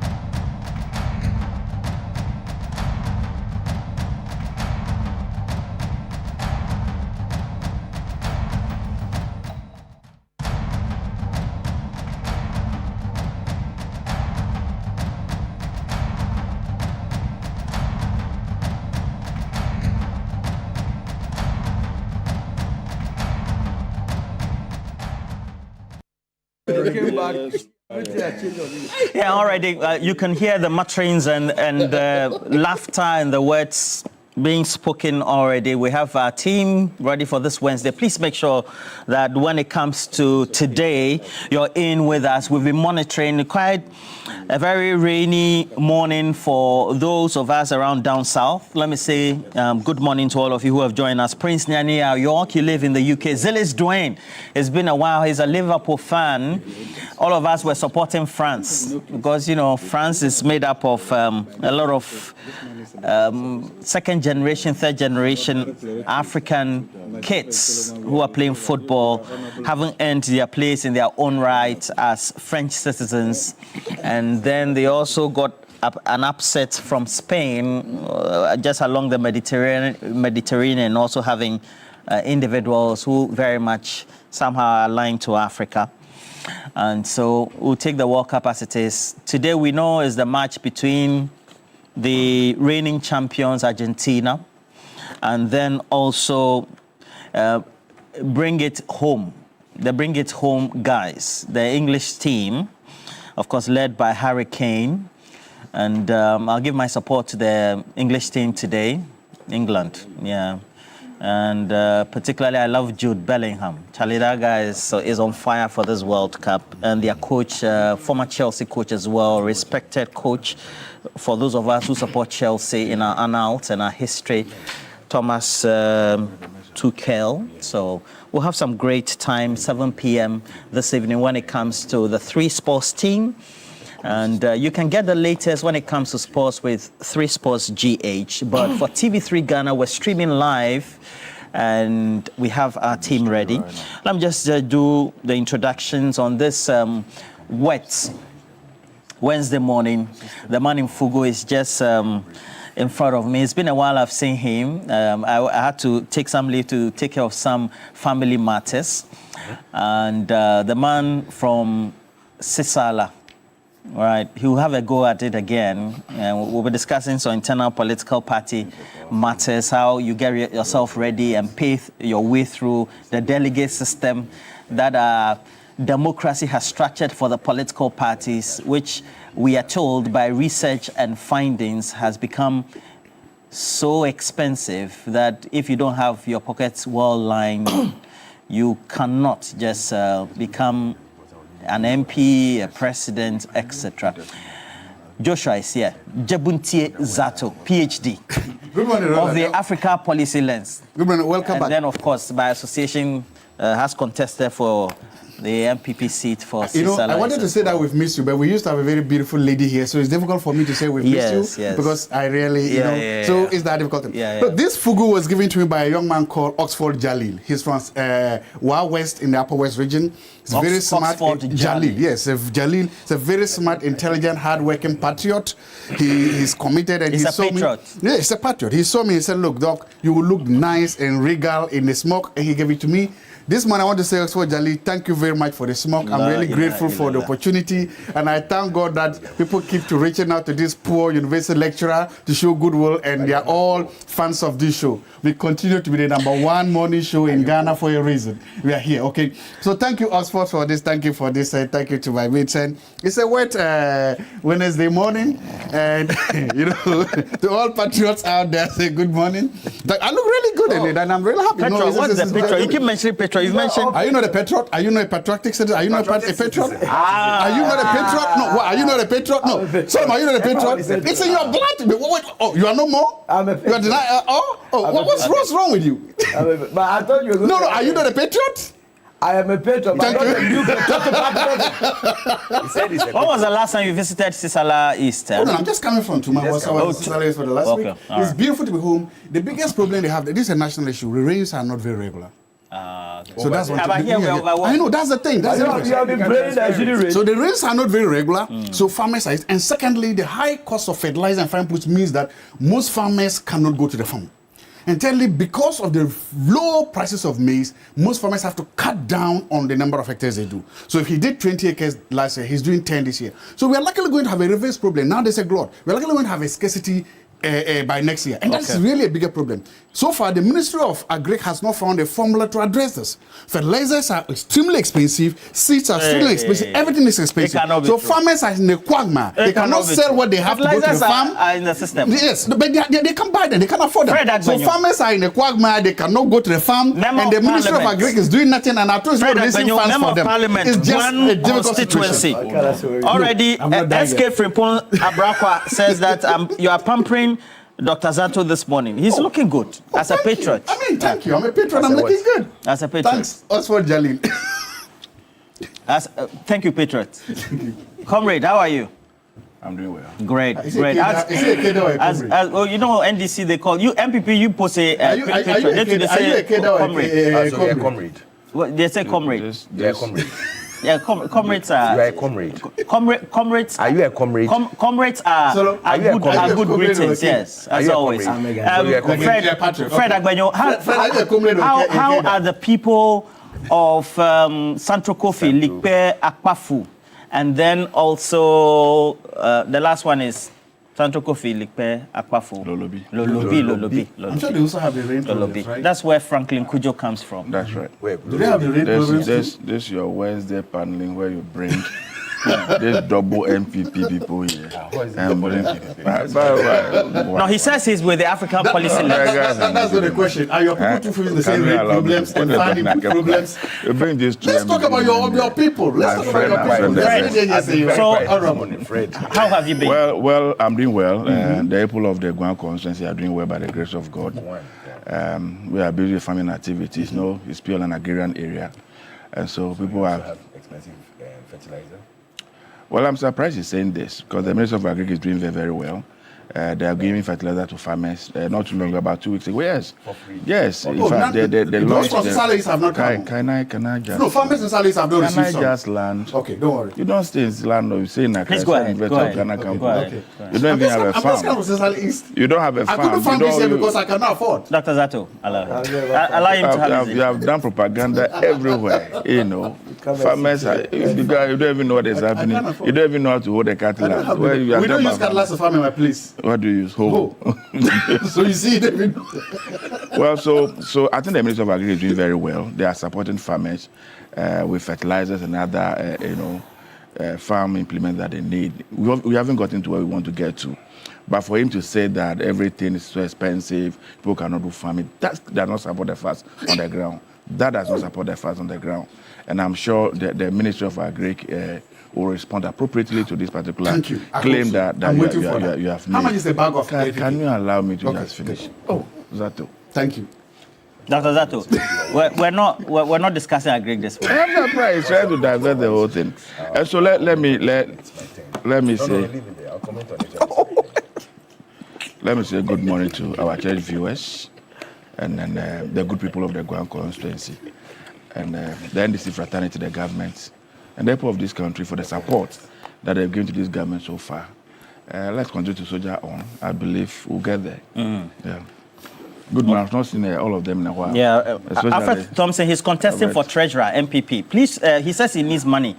Oh, all the money that man made in the past. No, you don't have to tell me. All the money that he made in the past 8 years, he needs money. No, he apart from NIB, he was even removed, unfortunately, but it's not a problem. Alfred Thompson, welcome. Businessman, he has so much money. You should be careful how you say I need money because these people, when you tell them he needs money, no, if you are not careful. But Roland, somebody go for Roland. Somebody doesn't have money. They go for a treasure position. Can I have my please, gentlemen, please let him. Can I have my time? If you don't have money, don't go for treasure. I'll go President Party's money. Are you done? I'm finished. Okay. Can I say good morning to all of you, especially you, Roland? You've been away for a while. We've really missed you here, even though Sato doesn't want to say it. But I used to sit like this and I face. It's not your turn, it's my turn. Thank you. When we're interjecting, you say how's the campaigning going so far? What I would say, before I start, what I would say is that I would say kudos, congratulations to all those who, over the weekend, they went for their elections and won.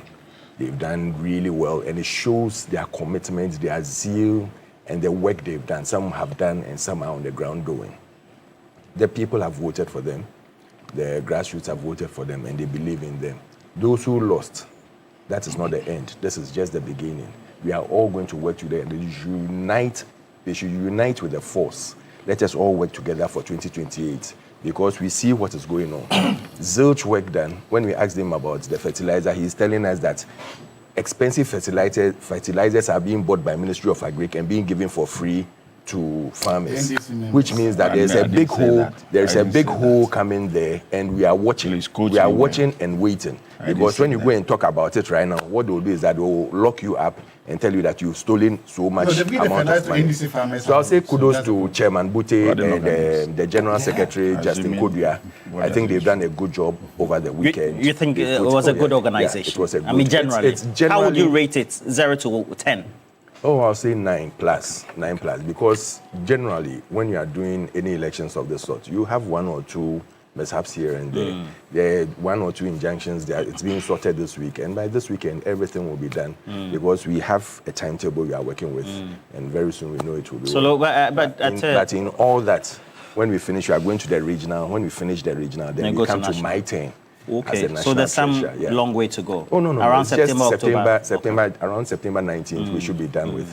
And Solo would be seen. But Solo, did you monitor the election at, is this Sachre area there? Okateche was nearly, Macho Guy was nearly beaten to pulp. Not nearly beaten. The guy has been injured. No, it's generally about. I mean, the guns that were flowing in there. I'm very surprised that they are here saying generally it was good. Slaps, no, it's 9 over 10. Slaps all over the place. Bantaman, there were slaps in Zawem, Takwa in Zawem, slaps, guns, people destroying properties. You go to Trobo, Amasaman, the woman chanting, we are going to beat you. In Trobo, what's the name? Anyaso, Chumhene, leaving the party, or confusion everywhere. But 200 confusion everywhere. Confusion everywhere. Complaining bitterly. Complaining bitterly. The former deputy finance minister. He is even calling for Nana you a free year, the MP for Fijasi to be sanctioned by the party. And you are sitting here talking about free and fair. I'm saddened this one, especially what is happening in our political terrain. And what is happening even at Iyoko, where we are told by Iyoko that their party member has taken or done away with 55 choppable million Ghana cedis, and you have youth of Ghana whose lives have been destroyed by these young ones on the streets, not knowing what it's even about. I saw one of the videos and I couldn't believe it. The guy says he was there to free Remonacha. Come on. You were there to free Remonacha? At the protest. At the protest? At the frontages of Iyoko. And they asked another person, so why are you there? Why are you there? Why are you there? Which one is that? Which one is the fact? Don't come there. The last time you came here, Jato, the last time you came here, no, I'm not going to allow that. No, why? But you have your time. Why do you want to do that? No, but why do you want to do that? What are you talking about? What does this document say? What does it say? Okay, let's read it. Okay, let me read it. No. What are you talking about? No. Gentlemen. Iyoko says 55 million Ghana cedis. I'm stolen. That's what Iyoko is saying. We'll discuss that. No, but you cannot allow him. No, the two of them, you cannot allow them to. I am not going to allow that. No, but I'm not going to say. I said no. You had your time. Please put your mic off. No. You people celebrate mediocrity. But I have my turn. You are greeting me. Why? No. Why is he doing that? You had your time to speak. The last that told me is Iyoko that has issued a statement. I have always made this observation that I don't know whether it's a strategy, but it looks like across board when Solomon wants to speak, and it's not only on this media platform. Why? And all of you tend to meet in pairs when you are empaneled. That you. Which one is I am speaking as a moderator, and my observation. It is not fair. Please. But what are you doing? You have your time. I am speaking, and you say what? Is this same station that will tell you that if someone is not there, please. You can impugn his No. What are you talking about? I'm speaking to facts. I am speaking to facts. But that's what you are saying here. This is a matter. What are they saying? Okay, let me read it for you. This is a matter of public concern. What are you talking about? I would indulge all of you that if one is speaking. What?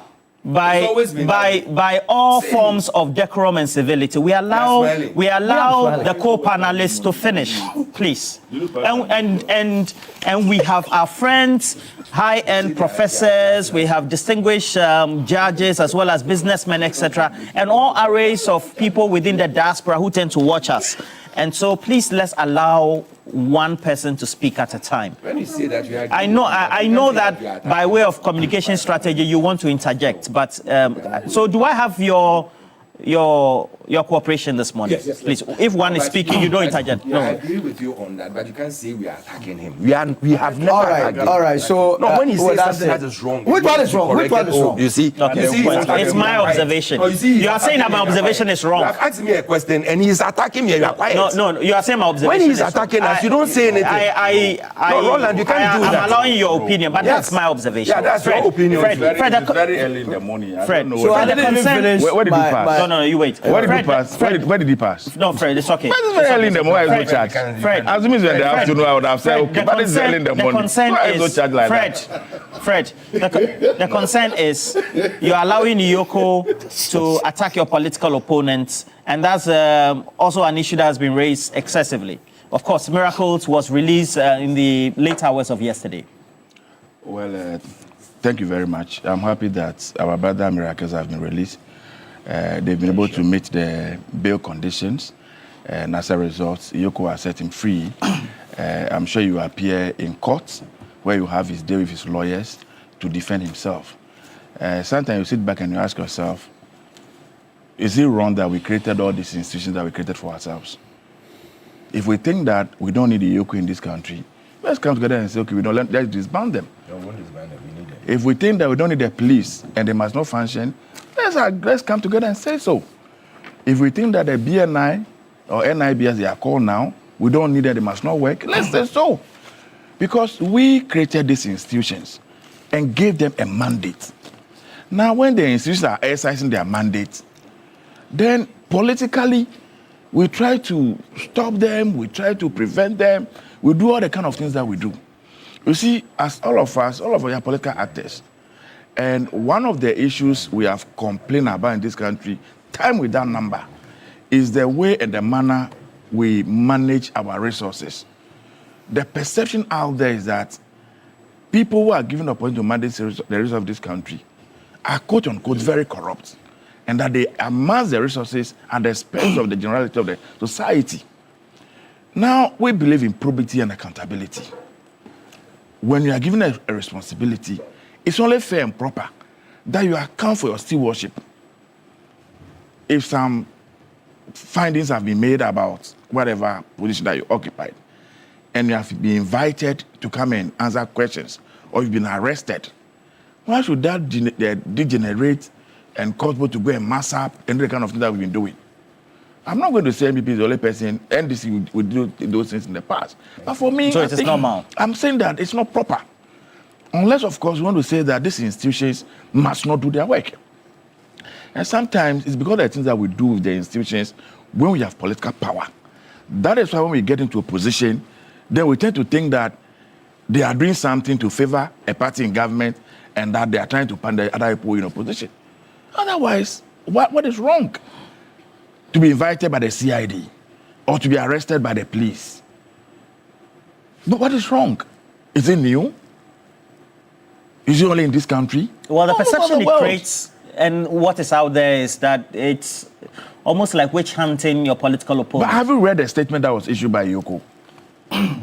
Don't they have any legitimate reason to either invite or arrest? Don't they? They have issued a public statement to educate all of us as to why they've taken the decision they have taken. So why are we not satisfied with that? Why? When they take you to a police custody, are they going to kill you? When they arrest you and take you to a police custody, are they going to slaughter your head? All the people have gone, they have not come back home. So what is the point? What is the point? Is anybody above the law? Is anybody above the law? Not even the President of the Republic is above the law. This is a constitution that we have created for ourselves. And we have decided on what we want to do and not to do. And so when people are called to account for their stewardship, why do we necessarily say that it's political witch hunting? Why? Unless, of course, you are telling me that the gentleman appeared at Yoko, they didn't give him any charges, they didn't raise any offense that he has committed, they just kept him over there without anything, then all of us can discuss it as a human rights abuse. But in this case, they have given the Ghanaian public the reason why they've detained him. They were ready to grant him bail. It was only supposed to meet some bail conditions. If we think that when people are arrested henceforth, when they grant them bail, we don't need any condition attached to the bail. Let's say so. But you had Samuel, the Member of Parliament, for and this is what he says. He says that the NDC administration should remember they also have appointees. They'll be tomorrow. Well, I think that such comments from my brother are unacceptable. We can stay away from those things. Because it is what is fueling this type of perception. You understand? It is comments like that in future when you come into office and legitimately you start asking people to come and account for their stewardship, then people think that you are witch hunting them. So why do you make those comments? I'm saying that if you have been given a position of responsibility and you have done something wrong, you must be bold to appear before the state institutions to account for whatever responsibility you have been given. How is that a major issue? And the sad thing that we do in this, our political parties, sometimes really I don't get it. Maybe my brother Thompson is sitting here. Somebody was chopping his money. You didn't get some. Maybe you are even angry, you have money to buy fuel into your car. Maybe you have been starving all this period. Just because it belongs to your political party, you must go and do zombie job. What is zombie job, Fred Agbenyo? People People go there, don't even know why they are there. They are screaming like he was rightly saying. The gentleman was interviewing and said they are there to free Remonacha. So the guy of gas say make her go there, go cause demonstration. Or gas had to go and stand there and sleep on them. That's zombie job. Or gas say I go Yoko, may I go sit for the floor and I scream and shout. So they go and scream and shout. As to why they are screaming and shouting, they don't even know. Zombie job. Zombie job. That's solidarity behind the political party. Then nobody's talking about corruption in this country again. If people will do wrong, and all we can do as responsible political parties is to mass up, demonstrate, shout, and scream, and make the people that feel as if they are heroes. Then why are we talking about corruption? They must as well keep quiet. Let people do whatever they want to do in the office. When they finish, they go and sleep in their homes and enjoy. If that's the argument we want to make, let's make it. As for political power, no party will remain in power forever and ever. Where I sit, I don't expect NDC to remain in power forever and ever, to the extent that we are having a multi-party democracy. One day, whichever way you exit, somebody else will come. And so we have created these institutions. We have given them powers. We have given them resources to make sure that they use these resources to regulate activities of all of us within the society. And when they are doing their work, we say they shouldn't do it. And so you come up with words like rented solidarity, so-called zombie job. But really, if you don't know why you are going, why did you go there? You don't know what is happening at the place.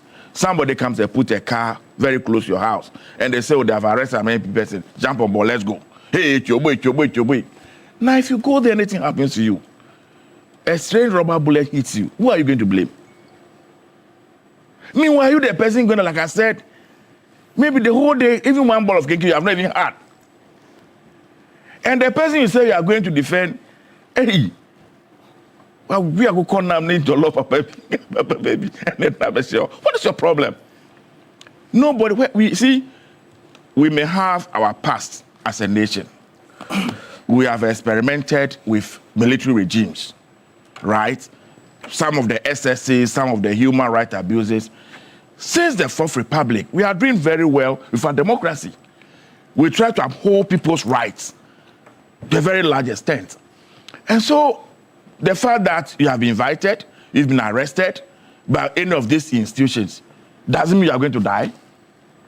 Are they also not human beings? They also have a fellow feeling. Then you go there, they'll give you food, they give you a place to sit, they interrogate you, they find out. Beyond that, you go back to your house and go and sleep. If you are culpable, you go to court. Fred, you are saying if you are treated this way tomorrow, you'll be fine. My brother, no, I have made a point. If I've been given a position of responsibility and I exit office, investigations are conducted, and it comes out that I have done A, B, C, D, am I saying I'm a Superman? And therefore, I must not be invited or arrested or interrogated or investigated because I'm what? What argument are you really making? So let's have a concern on this subject, especially the two parties, NDC and MPP. If we don't want former appointees or current appointees, we don't want political actors to be investigated, then let's say it. So that everybody can have the free will to do whatever they want to do in their offices. But if we believe that people must account for their stewardship, if we believe that we must nail corruption down, then of course we must allow the institutions that we have created and empowered to do so to do their work. Okay, noted. Jabunti, what do you make of this? Because the concern has been rightly stated by the General Secretary of the party that there seems to be a certain synergy. Thank you and good morning. Since January 2026, and since this new regime has come into power, state coercive and investigative powers have mastered the art. You mean since January 2025? 2025, sorry. State coercive agencies have mastered the act and art of using bail as a weapon to punish political opponents. Since this new regime came in, and as part of the research agenda, I put it that way, the state coercive agencies have come to realize that one of the best ways to either coerce, co-opt, or to punish their political opponents is to use bail. Don't take it from me. Take it from Honorable Haruna Idrisu, one of the most experienced legislators in this country. Irrespective of that, Dr. Jabuti's bail is in our statute books. Oh, please, I'm coming there. He is on record. He's also a lawyer. He's on record to have said that using bail and misusing, abusing bail to punish political opponents is wrong and must stop. He mentioned names. He mentioned Iyoko. He mentioned CID. He mentioned State Security. Honorable Aaron Idrisu did that. God bless you this morning, Honorable. Mr. Martin Kpebu is one of the most respected human rights lawyers in this country. He is on record to have said the same thing, that state agencies under this regime are abusing and misusing bail to punish political opponents, and that it is not good for this country. So don't take it from me. Since MPP left, Napo was the running mate to Dr. Mahmoud Bawumia. Napo has come out to say that he has been reporting at Iyoko to answer some questions. Have you seen anybody in the MPP says, why are you inviting the protocol for questions? No. You've never seen that. I know several MPP members who have on 1 or 2 occasions gone to Iyoko to ask questions for their actions and inactions whilst in office. You've never seen the MPP or anybody else come out to say, why are you inviting these people to come answer questions? No, you've not heard that. That means that we shouldn't create a false narrative that the MPP is against state agencies doing their legitimate business. That is not the issue at stake. So why these people? Why do you mess up? Thank you. The question is that what is happening is wrong. Let's even look at the logic or illogic of the Iyoko statement. Iyoko told us that they have been investigating Miracles for a long time. That statement did not tell us that Miracle has done anything to thwart the investigation. No. That statement does not tell us that we've ever invited Miracles and he refused to come. No. That statement has not told us that Miracles has engaged in any act to make sure that they don't even know. In fact, if you read that statement, Miracle has been a stellar citizen. He has been a perfect citizen in that he's cooperated with all of them completely. 2, Miracle knew he was under investigation, but he traveled outside this country. He could have stayed there forever. But Miracles realized that he came back voluntarily. The state did not bring him back. Even though he knew he was under investigation. Even though he knew that when he came back, he was still supposed to continue with that investigation. We must understand this point. He came back knowing very well that Iyoko was investigating him. So why pick him at the airport? When the guy has not done anything to show that he's a fly risk. You said that you failed to issue the stop sign. It doesn't matter, but he came back. Why are you issuing a step to somebody whom, again, based on your own statement, is cooperating? That is the point that right-thinking Ghanaians are asking. That is the legitimate point that people are saying, but why do this when the person again and again is cooperating? Because the question then is that you are doing this for 2 things, to punish him, to embarrass him, or to gain political favor. But whatever is the case, that shouldn't be the purpose of a bail.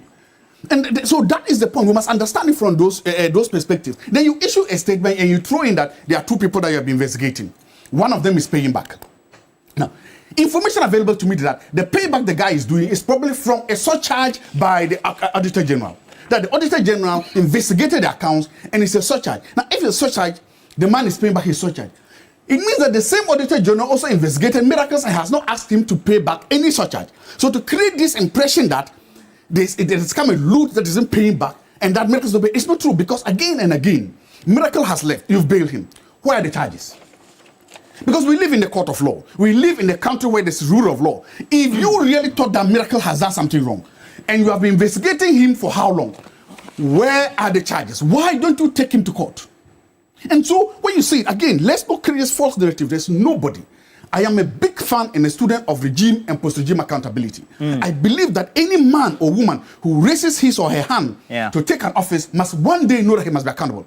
There's nobody in the new patriotic... I remember vividly where Afra Agbese Woyome, I think his bill was just around 50 million. Yes, but I'm asking 54 million. Please. I'm making a point. And the money, so-called embezzle, is 51. Did we hear something about research? Roland, the point I'm making is that... The point I'm making is that...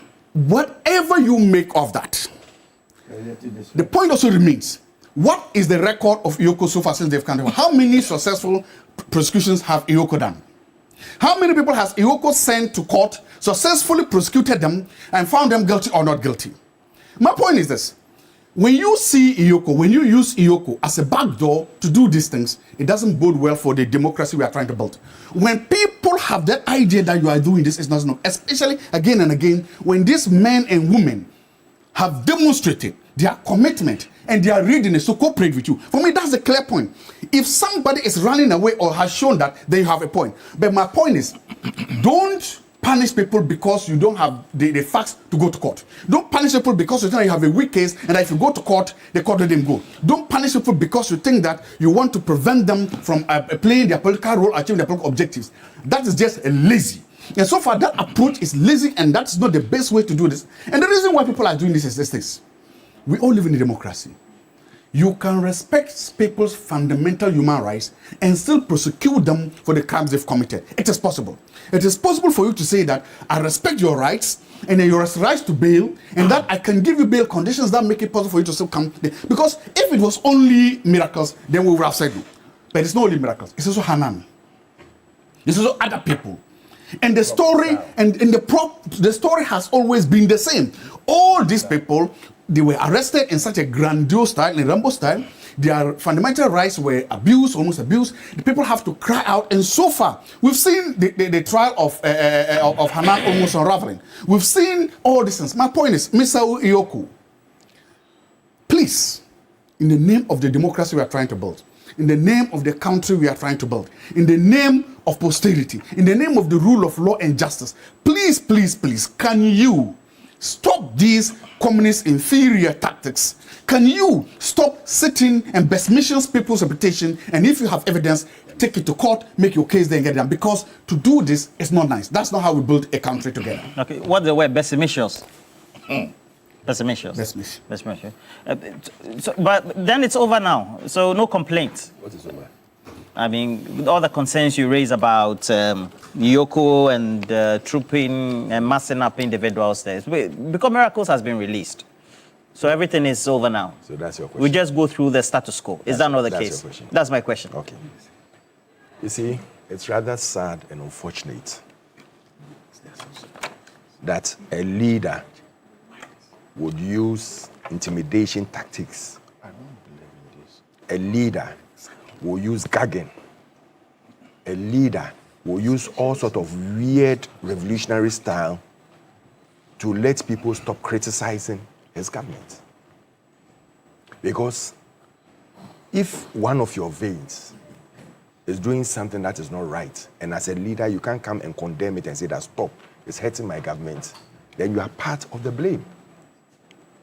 We are in a country where the rule of law is supposed to uphold, where we have political actors coming together and say that, oh, because Iyoko has written that they are investigating someone for 55 million, so the person is a thief.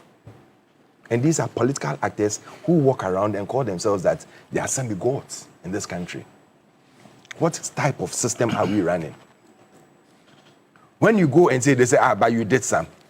When they were coming, what was the backdrop of which they came into government? We are going to reset. We are going to do things right because MPP did not do anything right. So if you come and sit here today and tell me that, oh, you did the same thing, then I beg to say that get out of office. Get out. When you read the Iyoko letter, it's sad. It's really sad. Which part? Let me read it for you. Especially as one of the lines for you. And this, oh, relax. Solo will do that. That's his status quo. I don't want to use my time to do that. It says that following significant new findings last week relating to suspected, and I use the word suspected, fraud and theft involving Mr. Dennis Abuaje, who is also aware of the investigation and has already visited the office on it, Iyoko initiated an operational plan to effect his arrest this week. Operational plan to effect his arrest. You couldn't invite him to come.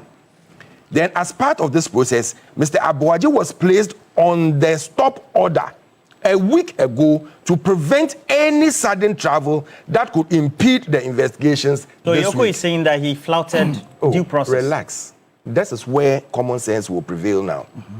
He says that as part of this process, Mr. Abuaje was placed on the stop order a week ago to prevent any sudden travel that could impede the investigations this week. unknown to the office, he had already departed the country. So if someone has traveled already and is coming, and he's arrived at the airport, don't you rather wait and inform him that, listen, you have been put on a red alert, don't travel again. But you rather go and arrest him in a Rambo style, and you think we should clap for you, you've done so well, because you haven't even informed the person that, oh, you are going to be put on a red alert, or you've been put on a red alert, don't travel. These are things that are affecting the democracy of this country. It's cracking the democracy. We are not saying that, oh, if there is a problem, and if you are not doing your oral rights, and you want to show the public that, oh, under the oral, now you are getting people arrested and doing things right. We don't mind, but do it the right way. Now, when you look here, most of the things is that alleged, what do you call it, investigating, and all these things. You talk about this one Mr. Gabriel Apia, who is the accountant, you know, and I'm glad my brother stated it here that if Auditor General has audited you and you are being surcharged, doesn't mean that, you know, that you can sit in an office where your financial head can do things that you might not even know. You might not know until, that is why we have something called audit. Because he is in charge of finance. When he's playing around with figures, you think you can read through?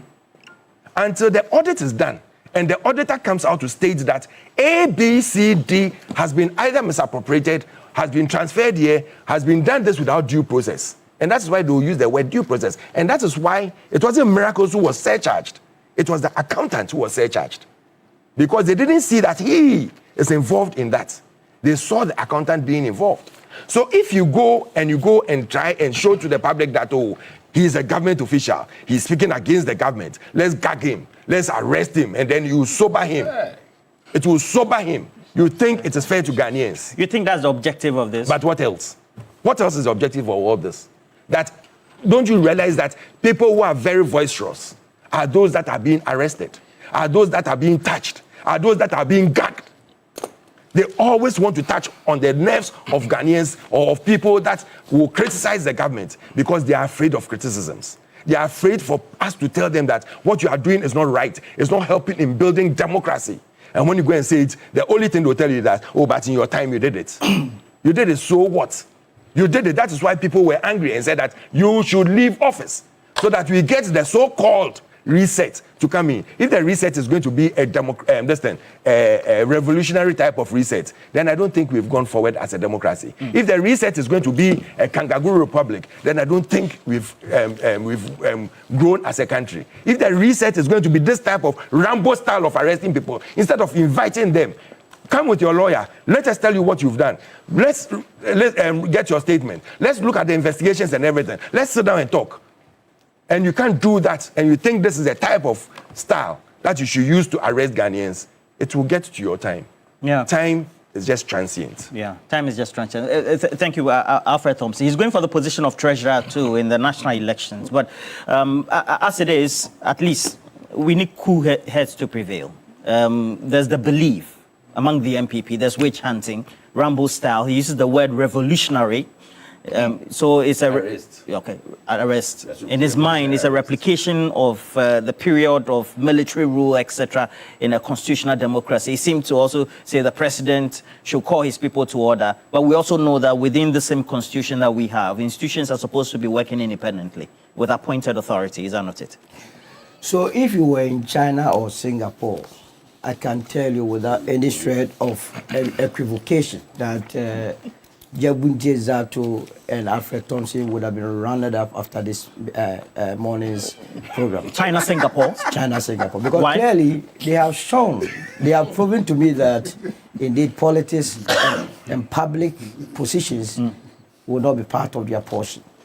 We come here every day, early morning, not that people pay us here on this set, but to come and try to shape the thinking of the Ghanaian. And to try to shape the minds of the young ones that going into politics is not to make money. And here I doff my heart out to statesmen like Nyaho Tamaklo, Professor Frimpong Boateng, and so on, who have stood tall in this direction. Mr. Lanchamante is known everywhere.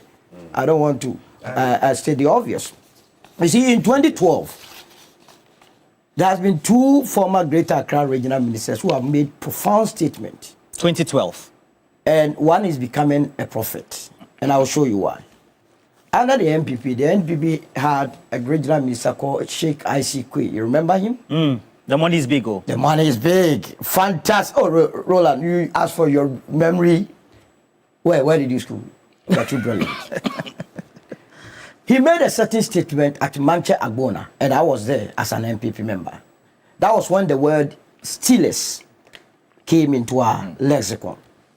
He referred to the NDC as stealers. Manche Agbona. Manche Agbona. Stealers. Stealers. Sheikh I.C. Kwe. Now, a month after that rally at Manche Agbona in 2012, the NDC also held this rally at the same Manche Agbona. And another Greater Accra regional minister by name Afotiagbo replied I.C. Kwe and said that a thief in the NDC is a pastor in the NPP. And I believe that Afotiagbo is becoming a prophet by the word that he said. And listening to these two people this morning, it saddens my heart that I belong to that group called politicians, because then what I've realized is that it is about just coming. We don't have the people of this country at heart. We just create the impression, scratch my back, let me scratch your back. I'm not in this politics. No patriotism? No patriotism. They don't have it. They don't have iota. 2 weeks ago, I was sitting on this set with Zato, and he complained bitterly about the fact that his salary had not been paid. He said it on air? He said it on air. It's been paid now. That his salary had not been paid. So if we are discussing matters to do with individuals, two individuals who are alleged to have voted with 55 million Ghana cedis, I don't think Zato had that. Allegedly. Money. According to Yoko, they say you're stolen. I'm not. Yes. True audit funding. Yes. Allegedly. Oh, don't worry. According to Yoko, they are investigating Miracle Sabwaje and Gerard Appiah for stealing 55 million Ghana cedis. For Christ's sake, for those that are listening to us, 55 million Ghana cedis, 550 billion old cedis, and in terms of dollars, it's about $5.5 million. Now they have introduced a new element this morning. Zato is a lecturer. He knows his sources. He introduced a fake, unsubstantiated allegation that Gerard Appiah has started paying because it was an audit fine. If I ask him, surcharge way. He has started paying. Please allow him to make the letter says, the release says he has started paying. They did not say that it was as a result of what? Any audit findings. Where did you get that information from? That you also run with it. I'm coming. I have read it. Please allow Solo to make his point. No, please. No, stop interjecting, Solo, please. Solo, please, you have the floor. So, Iyoko is doing a meticulous job. Now, the very provision that he himself read, he himself said that Iyoko decided to go for miracles because of what? New findings of fraud and theft. That must scare you. New findings of fraud and theft. Again? And that is why, contrary to your view that they should have waited, they told you they had already done an operational plan that they were going to go for him. But on identifying that he had traveled, they couldn't do that. So the fear was that if you were to allow him to settle, he will still run away. So Iyoko decided to go and he traveled and came back to Ghana, Solo. You traveled and came back to Ghana, so what? If you're 55 million, we struggle, we sweat every day to pay our taxes to this country, and you are being told that a simple position of interministerial coordinating committee on decentralization, we have lost 55 million, and we have young men sitting here who are telling this country that they shouldn't. The state shouldn't go for the money. Then why are you doing politics? That means giving the opportunity. So you can do it, but don't do it in a Rambo style. You use which one is the Rambo style? Revolutionary. Even those days that we were arresting chatudems in churches, E.T. Mensa, we were in MPP, we were clapping for them because you cannot churches steal churches and everywhere. What are you talking about? So what is he sitting here talking about? You see this emotional, and there is a childish display that they go and say tables will turn. Excuse my French. Anytime they make that statement, look, if they care to know, all the retired teachers and nurses and police officers and the military that went home with less than 100,000, if they know how they are boiling within them, you will not be sitting here and you're glorifying nonsense. Absolutely, the tables will turn. Absolutely, the tables must turn. And I expect administrative, the United Party Council Power, and anybody has looted, they must go after. I have been making this point here, that if those that are manning positions today, if they would do a meticulous job, I tell you, about 99% of those that were occupying various positions will be found wanting. And here, let me say, I doff my heart to the current executive secretary of what? The Interministerial Coordinating Committee. How did they come by this? Any sensible leader in assumption of office will commit or conduct a forensic audit. The man did just that and realized that something untoward had happened. What did you do there? Did you hear? But for this whole case, I have never heard a name called Dr. Gameli. I have never heard the name. What did he do? He petitioned that, look, something fishy has happened at my place. Now we are dealing with a substantive matter. You are not ashamed of it. So tomorrow, how would the New Patriotic Party go on and then preach about corruption? He Miracles himself was on air talking about Aura, that it was dead and gone. It was senseless. It was on air? On air, as a gun blazing everywhere. But it's the point that is very important is that, you see, there is a trend developing in this country.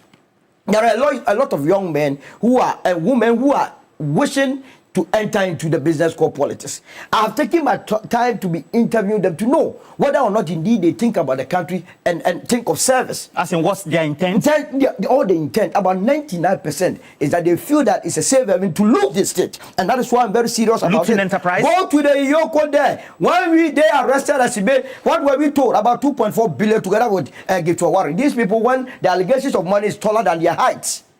Are you with me? Taller than their height. People finish their various jobs, go on retirement. We have students sitting on their belly and writing. And we have this sort of looting, and you tell me that we must treat it as triviality? No way.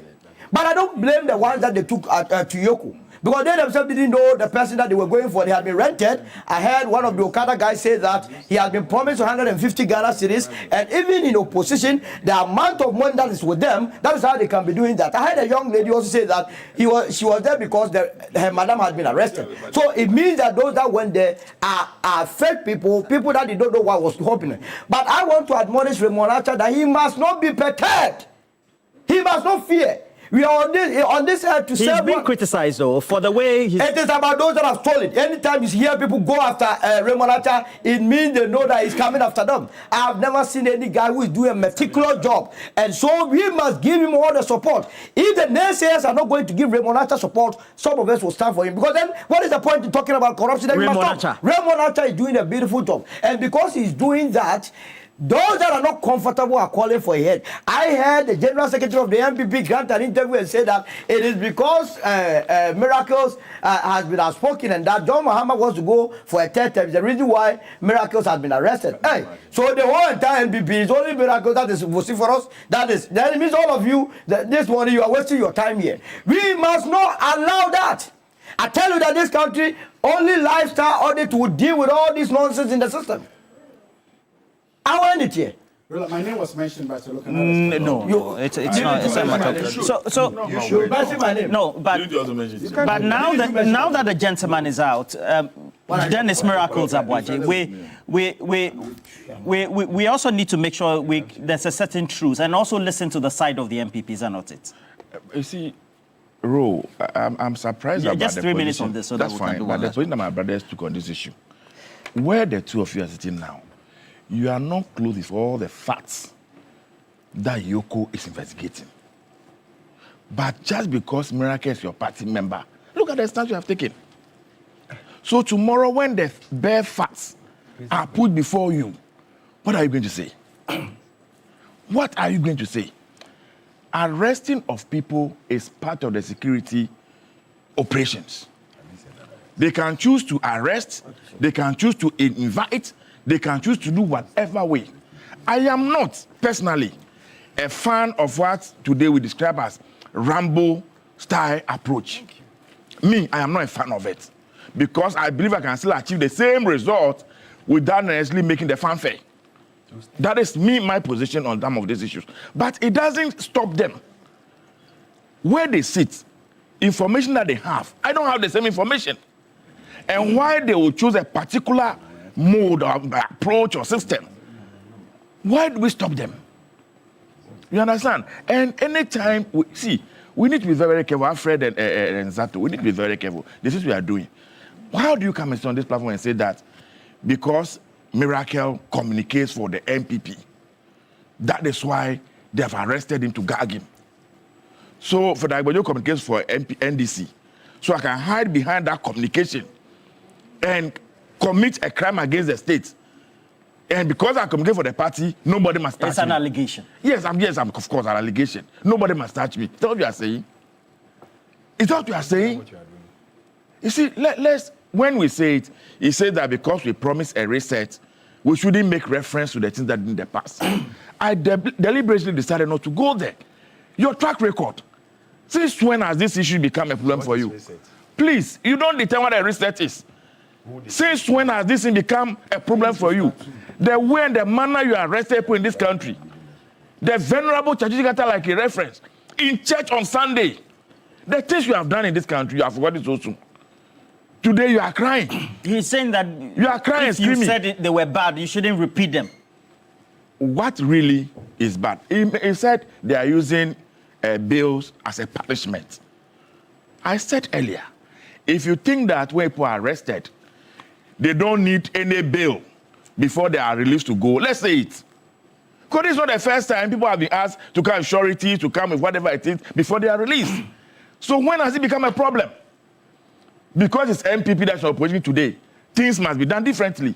But when you come to power, you can treat and handle any other person the way you like. You see, let me just land on this. Our brothers in MPP has a problem of superiority complex, where they think that they are special human beings and they must always be treated differently. Others can be treated anyhow, but when it comes to them, they must be seen as special breed of people. And I get worried about that. They haven't said that. All they don't need to say it. They don't need to say it. I'm saying that the two of them were in this country in the past 8 years. We all know the things that they did. When they were doing it, they were clapping. When I sat here, when I started my conversation, I said mountain of people at these places, NDC did it, NDC, I condemn it roundly. I condemn it roundly. But they can never do that. They will never admit where they are party or where they are wrong.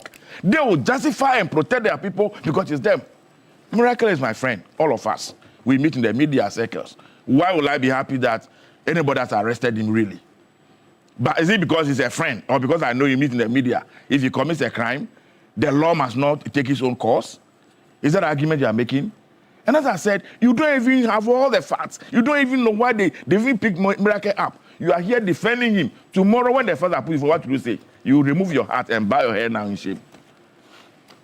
Jabunti, how do we make sure at least there's a truce? Again, there is a false narrative. 3 minutes. There's a false narrative which has just been voted by the honorable here. And what you get it? And I give specific examples about that false narrative. Very prominent people of the NPP are under investigation by state agencies. And I mentioned names. I've mentioned Napo. He's taller. He said he has been going to York and other places answering questions. You've not had a single MPP member come out to say, why are you asking Napo questions? No, he was Minister of Energy and he was Minister of Education. He has questions to answer. He's doing that. So when you want justice and when you want to do these things, the process matters. The means matters. There's a difference. So don't equate it or conflate it with trying to protect people who you are trying to hold accountable. No. When you do that, you are being wrong. You are being mischievous. Nobody has said do not investigate MPP members. Nobody has said that. Nobody has said don't invite MPP members for investigation. Do that. I am a student and a champion of regime and post-regime accountability. I must always say that. The process is that. The problem is that how you do it matters because we are in a democracy where there is something called rule of law and due process. That must be respected. Number one, first, they came for Paul Adumochiri. We said nothing. There's a poem. First, they came. I've said this poem again. Second, they came for Hanan. We said nothing. Then, you know what? They came for Martin Peggy. You said first they came for who? Paul Adumochiri. Then, they came for Hanan. Hanan. Then they came for Martin Kpebu. And now they've come for miracles. They've come for who now? Miracles.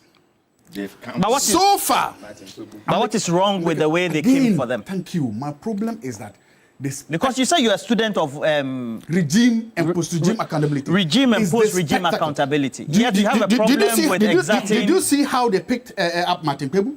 Did you see what they did to him? Did you see what they demanded from him of bail? Did you see that?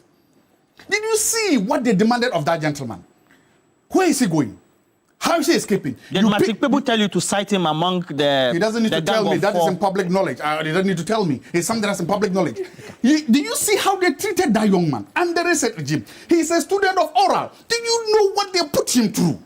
Why would you do that to people that you know will never run away from justice, will never run away from the prosecution process? Why do you do that? It's simple. The purpose is to coerce members of the opposition and to scare them into docility so that they will not be able to play the role they're supposed to play. That kind of people will not work. It cannot work. If you want to show that you are good at your investigations, as you were saying, how many convictions have you got? How many people have you been able to collect enough evidence, go to court, put it before a judge, and then the judge agrees with and convict them? How many convictions? That is what you take to show that people are doing their job. Okay, gentlemen, it's okay. Please, your time is up. Mr. Alfred Thompson. Don't tackle me. Gentlemen, I have this one from Manny Nieman. He's a regular watcher. He lives in the UK. He says that each time there's regime change, we see a number of individuals arrested and investigated. Just recently, a number of individuals, including Nanea Jantwa, as well as revelations by Edwigi Tamaklo on Seth Tekpe, Ato Forsen, etc., all going to Yoko.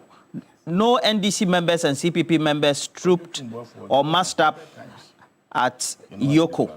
But each time it's the 10 of MPP, you see them misbe. Okay. He said misbe. What do you make of that? Thank you. He said we are misbehaving. He said misbe. No problem. No, you can use so many words that you like, but it boils up to one thing. He made reference to someone like Napo. When Napo was invited to Yoko, did you hear anybody saying anything or massing up anywhere? Other prominent people, ministers, have been invited. I have several names that I know have been invited to Yoko or to one institution or another. So why are you selecting some and deciding to react to some? Can I please flow? Thank you very much. Please. When you behave in a revolutionary style, we'll complain about it. We are not against anybody being investigated. We are not against anybody who has done wrong accordingly to the law and is being investigated or prosecuted. You can send the person to court.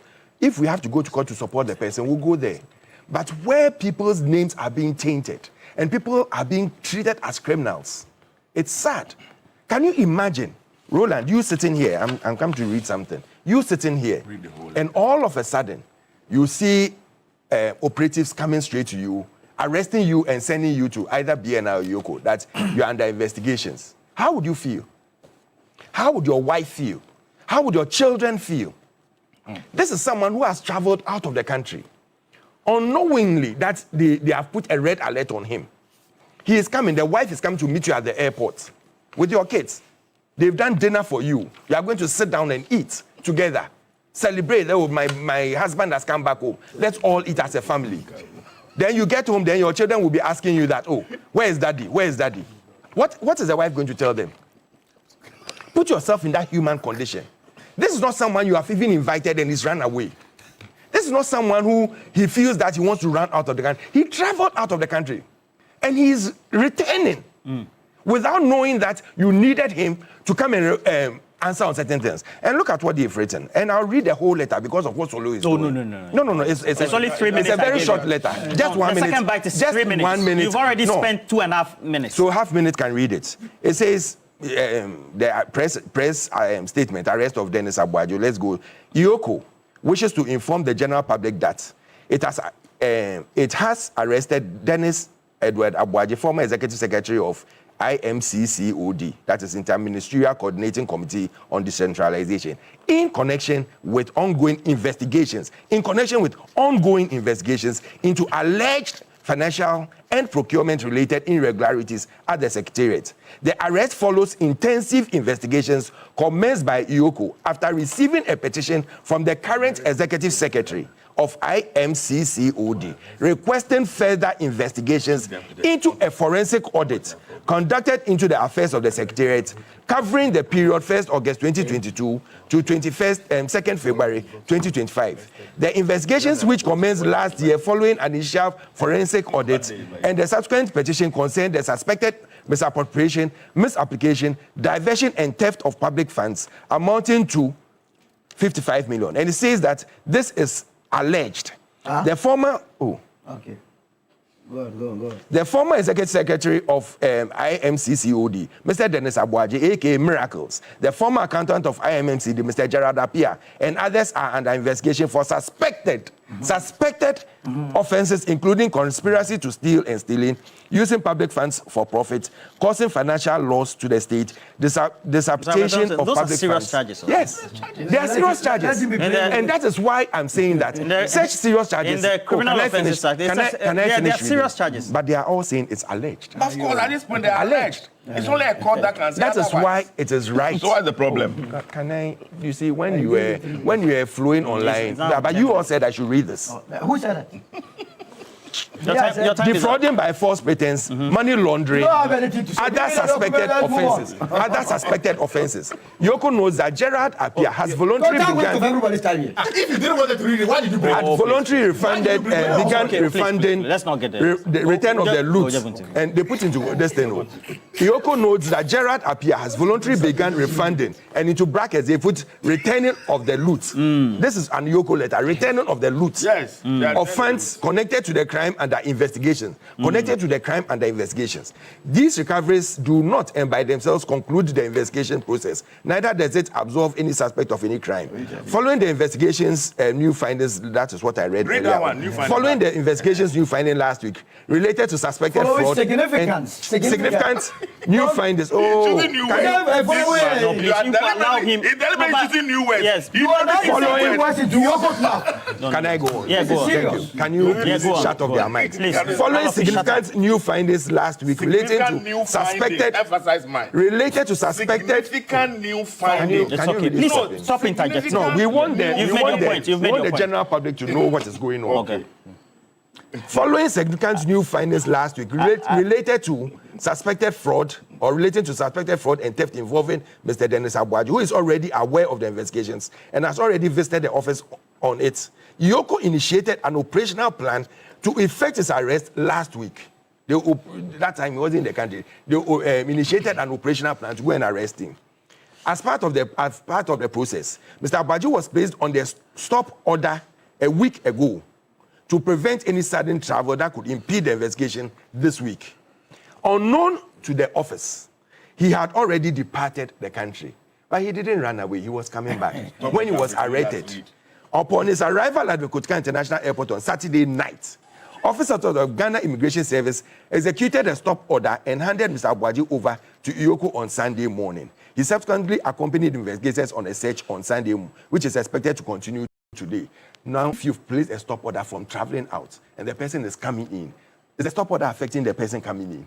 Let's go on. So that arrest is what you call the Rambo style? Yeah. Okay. Because I'm coming, let me close. No. This one we have elaborated on over the last couple of days. So okay. To end it all. Oh, no. No, but I read it this time. No, you used your time to read. No. I didn't use my time. It's the public's time, please. No. Please, you won't be fair to me. You will not be fair to me. No, you don't have to end it all. No, you don't have to end it all. No, it's a second. No, I'll do it in a second. I'm saying that we cannot go this way. Yes. We cannot do things this way. There's something why they put in the understand that we have self-cognizance bail. People that are of certain repute can use themselves to go on a bailing condition. It's not for nothing. So if you come and sit here and say that, oh, we are alleging or we are suspecting that you've stolen 55 million, and so because of that, bring 55 million to come and do the bail, then I'm sorry. We have a long way as a country to go. Zato and Alfred could not prove the source of that claim that the payment by Gerard Appiah was as a result of any audit findings. It's a conjecture, it's a figment of their own imagination that you just want to cover up for that. Number two, if I were Gerard Appiah and the family, I would begin to think straight. As we speak, nobody knows the face of Gerard Appiah. Is that not the case? But the statement by Yoko suggests that the crime had been committed by two people. When the MPP people went to Yoko, what were they saying? Free miracles. Release miracles, release miracles.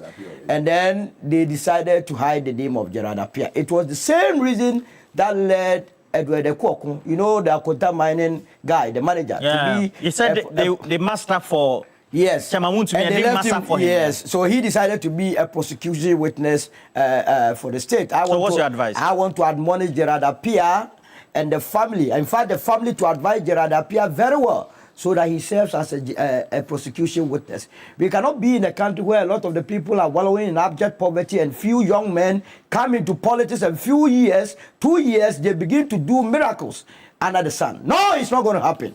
Again, he was going on that when Napo had been invited, no noise, and that there's no noise. Forgetting that Napo has been attending to this invitation by the same institution is castigating.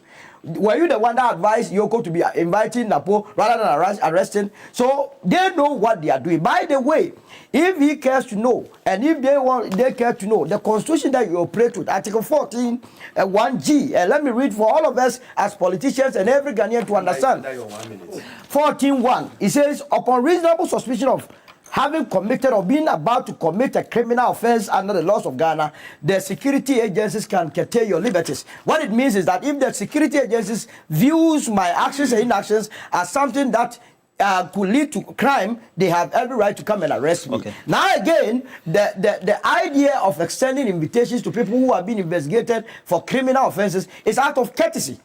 It is all part of our criminal procedure. Yes, we you should pamper the person. What are you talking about? No, but almost say we Sikana. What we Sikana? You don't know what okay, all right.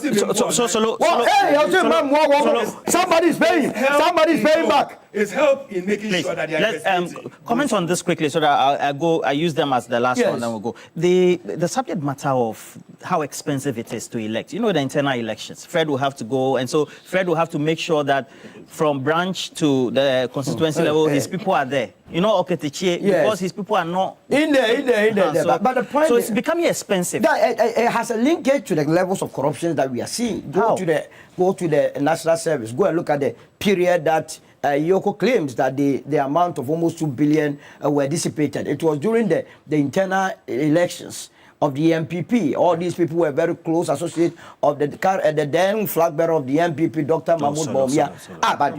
No, listen to me. I mean, what are you talking about? Miracles are is not the spokesperson to Dr. Mahmoud Bawumia. Why are you afraid to confront issues? You shouldn't allow me to make your point. Make your point and let's go. Make your point. Make your point. Miracles are not a spokesperson to Dr. Mahmoud Bawumia. Which one is wrong? So wrong.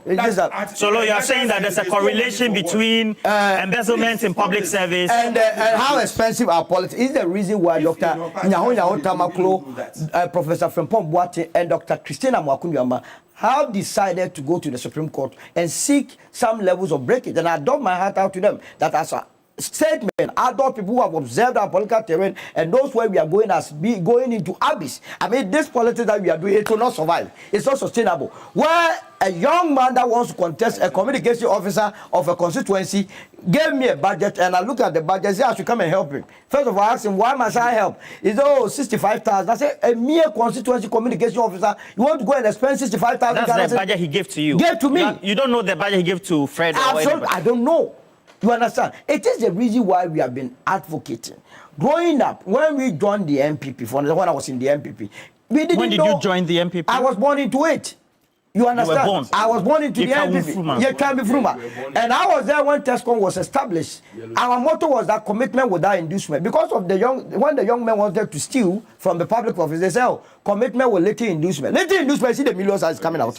Little inducement. Commitments without inducement. So we were just working on TESCOM. We were just working. 1999, 2000. Was it when Asenso Boachi was there? Yes, I was in the same hall with him at Independence Hall.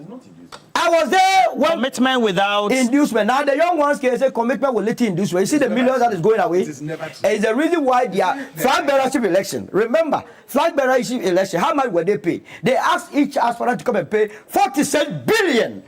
Oh no, say it in the present. 4.6 million. 4.6 million. But 4.6 million Ghana cedis. That to just have your face or picture on the ballot, the party was saying come and pay 4.6 million Ghana cedis. Didn't you pay that? No. And then you have such a party. That's what Kwabena Japan was protesting about at the time. So Kwabena must go for his money. I wonder whether Kwabena even was able to pay. I won't go and pay 4.6 million for any reason to have my picture on the ballot. It shows that if you don't have money, United Party, you won't grow. United Party. So how do we nip we won't pay that. How do we nip this? So that is why we are appealing to the conscience of the youth. They must understand that any 1 cedi you take from a politician, that politician will find a way of taking 1 million. And so you preventing or denying yourself from taking that money will cause that politician to work. And I also believe that the politicians don't want to pay. It is a pressure that you put on them. Let us all believe in people's programs and policies. Look at the person, interview the person, ask relevant questions. How do you intend to solve our problems? Let the people give you answers. Once they give you answers and make sense, then you vote for the person rather than, well, look, and the last one, my brother OPK, that statement, he must go and withdraw. That he has packed money into a bag and is ready to dish. It's a very dangerous statement for our politics. You heard him? I saw the video. He meant that he was going unopposed. So no, he said he has packed money into his because he was not. When you are Professor Freeport Boateng, you have in court already prevented it. He said you have packed money. Alfred, at the end of the day, it means that is why people are making sure they have their people on the delegate list, so that it makes it easier. It's not true. Are you making sure you have your people on the delegate list? Let me tell you something. I haven't got anybody on the delegates list. I sell my message to you. If you want to buy, you buy. If you don't want to buy, you don't buy.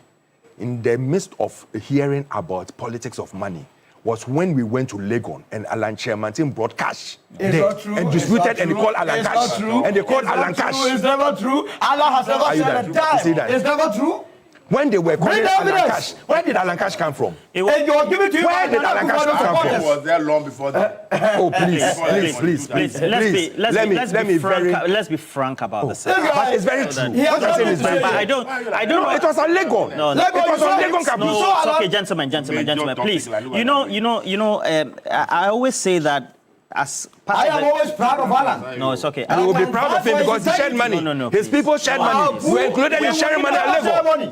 Please, we only have little time. We are talking about political party financing and the rising cost. And I'm telling you that these are part of the rising cost. Immediately to another remember election. When we started the Fourth Republic, when these people started sharing Bintua, and we said that the Bintua that they are sharing is inducing people to go and vote for them. And they should stop. And mail. It was Bintua. Yes. Bintua, they were sharing. 4.6 million, 47 billion for someone to have his image on you. When you were speaking, everybody was quiet. Right, you are also talking. This indiscipline is what is costing the nation. All right. Because when they finish sharing their money, at Legon, then they come and sit here and deny it. Then you say that, what do you call it, Tescom people are saying with little inducement. It's never said anywhere that little inducement. Never ever said that. Sharing money. I saw you. Please. We're sharing money like banana. I was there. Please. The public are seeing the way he's behaving or the way they are behaving. I've talked about the Bintua. That has risen from Bintua to other things. Now it's become money. That was why in 2008 or 2007 when we were going and we had the Legon Congress, people brought cash of money and they were chased away. When they lost, they resigned. And then they later on said that they hadn't resigned. They came back into the party. They did the same thing again and they lost. When they lost, now they said they've resigned and formed their own party. But we leave them to their own fate because Ghanaians are watching them. Because of inducement and then vote buying. Let me tell you something. This is something that goes on in all parties. All parties. It's a canker now, national. It's in all parties. It's because of the Bintua that started. If they hadn't started with the Bintua, I think we would have gotten here. You think we would have gotten here. Before Bintua came, we didn't even hear about parties or presidential candidates giving things out before they are voted into power. But today, look at us. And when it started, we said that it's going to rise. Today, it's risen to something else. And we are sitting there and watching and shouting and doing yellow CC. All these are affecting us. Do you think that without money you will win your treasure position you are vying for in I the believe MPP? that the people believe in what I'm giving out. I'm going to the people, I'm talking to them, and they will look at my background, they will look at what I'm yet to deliver, and let me lose. It doesn't matter. I'm going to deliver. It's not about giving money out. It's not about giving money out. It's out of my equation. I'm going to deliver on what I have to deliver. If I'm going to give money out, then you want to say that when I go into the treasury, I should just be dishing out? It can't happen. So it means that as for you will not give the delegates. What form of support will you give to the delegates? There are some people who do not give money and they win elections. And I'll give you an example that there are people who give more than what people should get and they don't even win elections. And it's happened before, we know it. That even in current elections, people have gone for elections that other people give more than them, but they lost elections. And so it's not always about the money. Sometimes it's about your message and what you are bringing on board. You know that you are a qualified chartered accountant. You even have a firm. So ideally, you are a good man. You should have been voted for. Do you think that without you supporting delegates, what you people call transport and envelope and this, you will win treasure for MPP? Oh yes. Okay. I will. Inshallah. Your own experience. Yesterday, for example, the speaker has spoken on this matter before. Dr. Dominica Yene, the attorney, if you want to be MP in a highly volatile and animated constituency, you have to spend millions, etc. Well, monetization. Ray, the Americans came into Ghana, collaborated with security, arrested Abu Trika, took him to America. As well as other scams. Other people. It's not a problem. But when our agencies arrest somebody in Ghana, the people, I don't understand. Rambo style, Rambo style. America, so they all do Rambo style when they took Abu Trika from here. Can you give Abu Trika? Can I see? Abu Trika. It's a reality we must confront. Why? The money that is going to our politics. Ray, when we were younger, anytime we were called upon to come and collect party posters and go and paste, or flags, you would. The excitement, the joy, that party leadership has recognized you and they've given you an assignment to go and do beyond the party. That was the energy with which some of us started politics. I started this thing right from the branch, became branch chairman, through to ward, constituency, all through to national, before now in parliament. I've gone around this country at least 3 times contesting national elections. Anybody who sits around this table and pretend like my friend Alfred is doing that. He said he's a good man, so nothing will happen. Yeah, because we said it's a subject all of us must confront and find a solution to. Money is at the center of all our elections today. Yeah, you did it in your party. You don't do it. Money is at the center of our election to the extent that, Ray, even national elections, I was shocked what I saw in the last elections. People were positioned in various corners to the polling stations. Anybody they saw passing by, they give you money, go and vote. National election, no. So I was wondering how much money they took to every constituency. To go for parliamentary primaries, engage your delegates. Primaries. Not the main one. Before the main election.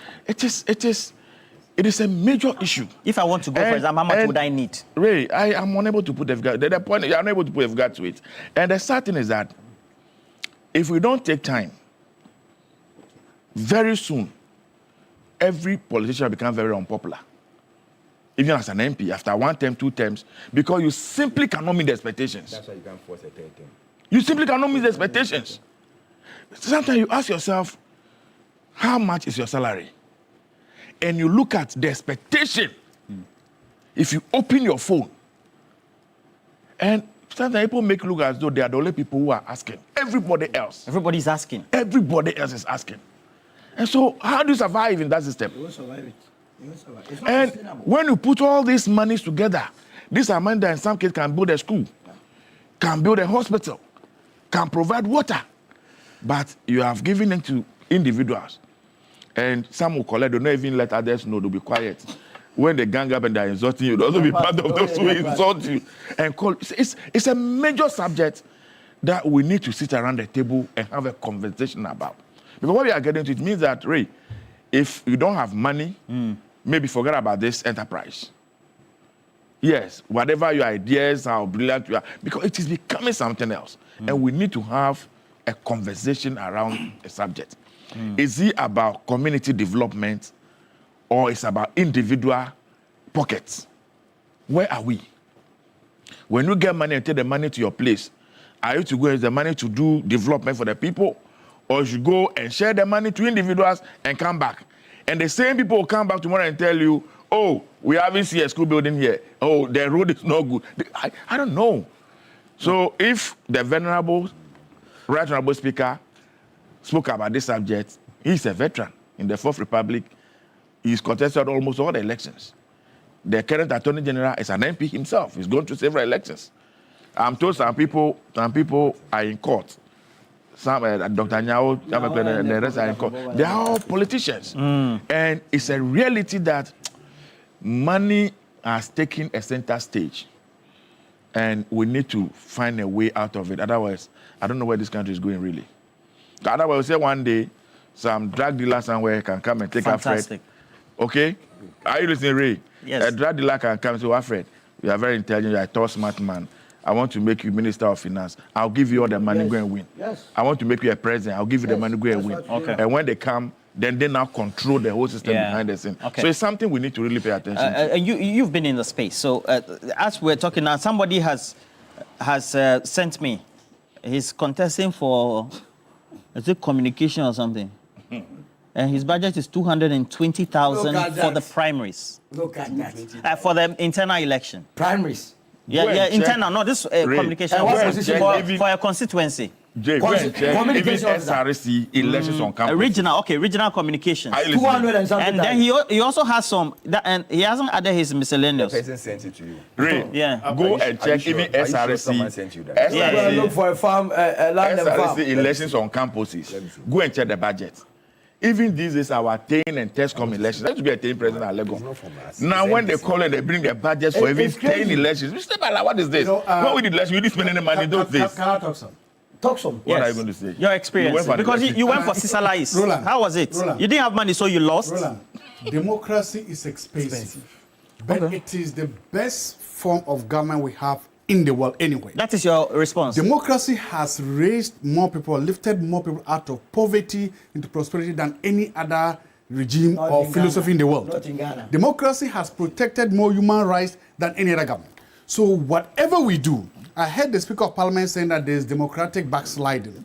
We should protect democracy, we should fight for democracy, we should defend democracy, and we should make sure that democracy is the best thing that has ever happened to this country and is worth protecting.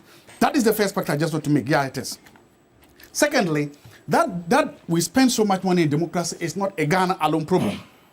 All over the world. In fact, where we bought our democracy from the United States of America, your ability to raise funding sometimes justifies your candidature. Candidates who are able to demonstrate that they have fundraising prowess, that they can raise so much money, are usually those candidates who are encouraged by the parties who are to win. So the point is that raising money and spending a lot of money during campaigns is a normal and regular thing. The difference is, or the problem we have is that we do not have enough laws or robust laws, or the laws on our books are not implemented, that can define how you raise the money into how the money is spent. The laws are there. When I petition for we have not. So we also raise. So the question is that if we had, because in the United States of America, the moment you finish your elections, everybody you have to give an account. And it keeps happening all the time. And those laws, we've seen people go to jail because of how they have used, misused, and abused campaign money. If we do that, look, Baba Jamal is an excellent MP any day, anytime. Baba Jamal is capable of going to parliament on his own merits. Any day, anytime. But what happened in Ayawaso East scandalized his party, scandalized the presidency, and scandalized his colleagues in parliament. Is that all example? That has absolutely nothing to do with his own merits or demerits on how he can go to parliament. So the point I'm asking, the point I'm making is, so we can do that. We should do that. It is expensive. On a single day, but the point we have to do is that, so To say that democracy is expensive, yes. We can, we should. This is where we need EC to work. This is where we need EC to say that candidates file your financial records. This is where we need the EC to say political parties find your financial records. This is where we say EC says, look, we don't care if you raise $1 billion and spend it. Tell us how you raised it, from whom you raised it, and how you spent it. Show us your receipts, show us your invoices. My point is that if we can govern how the money is raised and how it is spent, then we will not sit down here and be what? Scandalizing ourselves. It is an expensive enterprise, and that happens. So for me, at the end of the day, this democratic backsliding that the speaker is talking about should worry all of us, should scare all of us, and should spare us to come up and find ways to make sure that we protect and defend this democracy. Okay. Thank you. Hobson Adoye says that please tell Alpha Thompson and Jebute Zato that MPP was sharing weed in a Dreso by-election. Forget about that bigot. Forget about that religious and tribal bigot. Hobson Adoye is a tribal and religious bigot. Forget about him. He's a religious and tribal bigot. Forget about him. He doesn't belong in this decent conversation. Hobson Adoye is a tribal and religious bigot. Forget about him. All right. And completely unfit to be here. Big issue is sponsored. Please mute their mics for me. Big issue is sponsored by the University of Gold Coast. Whether you are aiming for a specialist MBA, etc., they have everything for you. Okay, marketing, communication, supply chain, human resource, finance, entrepreneurship, business development, business intelligence, analytics. They have a dual MBA. If you are a worker, they make it flexible for you to be able to pay your fees and then also go to school. This is what you need to do. Please quickly call them on the number and then please get more insight. Admissions are ongoing at the University of Gold Coast. Call them on 026 3888 555. In the meantime, also, I've seen Bonti Benjamin, I've seen your message as well. If we have a strong check and balance mechanism in place, political elections financing will not be that costive. I agree with you. Hobson Adoye, I've seen your message, I read it. It costs promotion on the table. He brought the weed, maybe. And then, wait, money. I see your message as well. Jane, I'm Profidu of Guy G. So, all right, okay. Gentlemen, thank you. We'll be back with sports, the latest.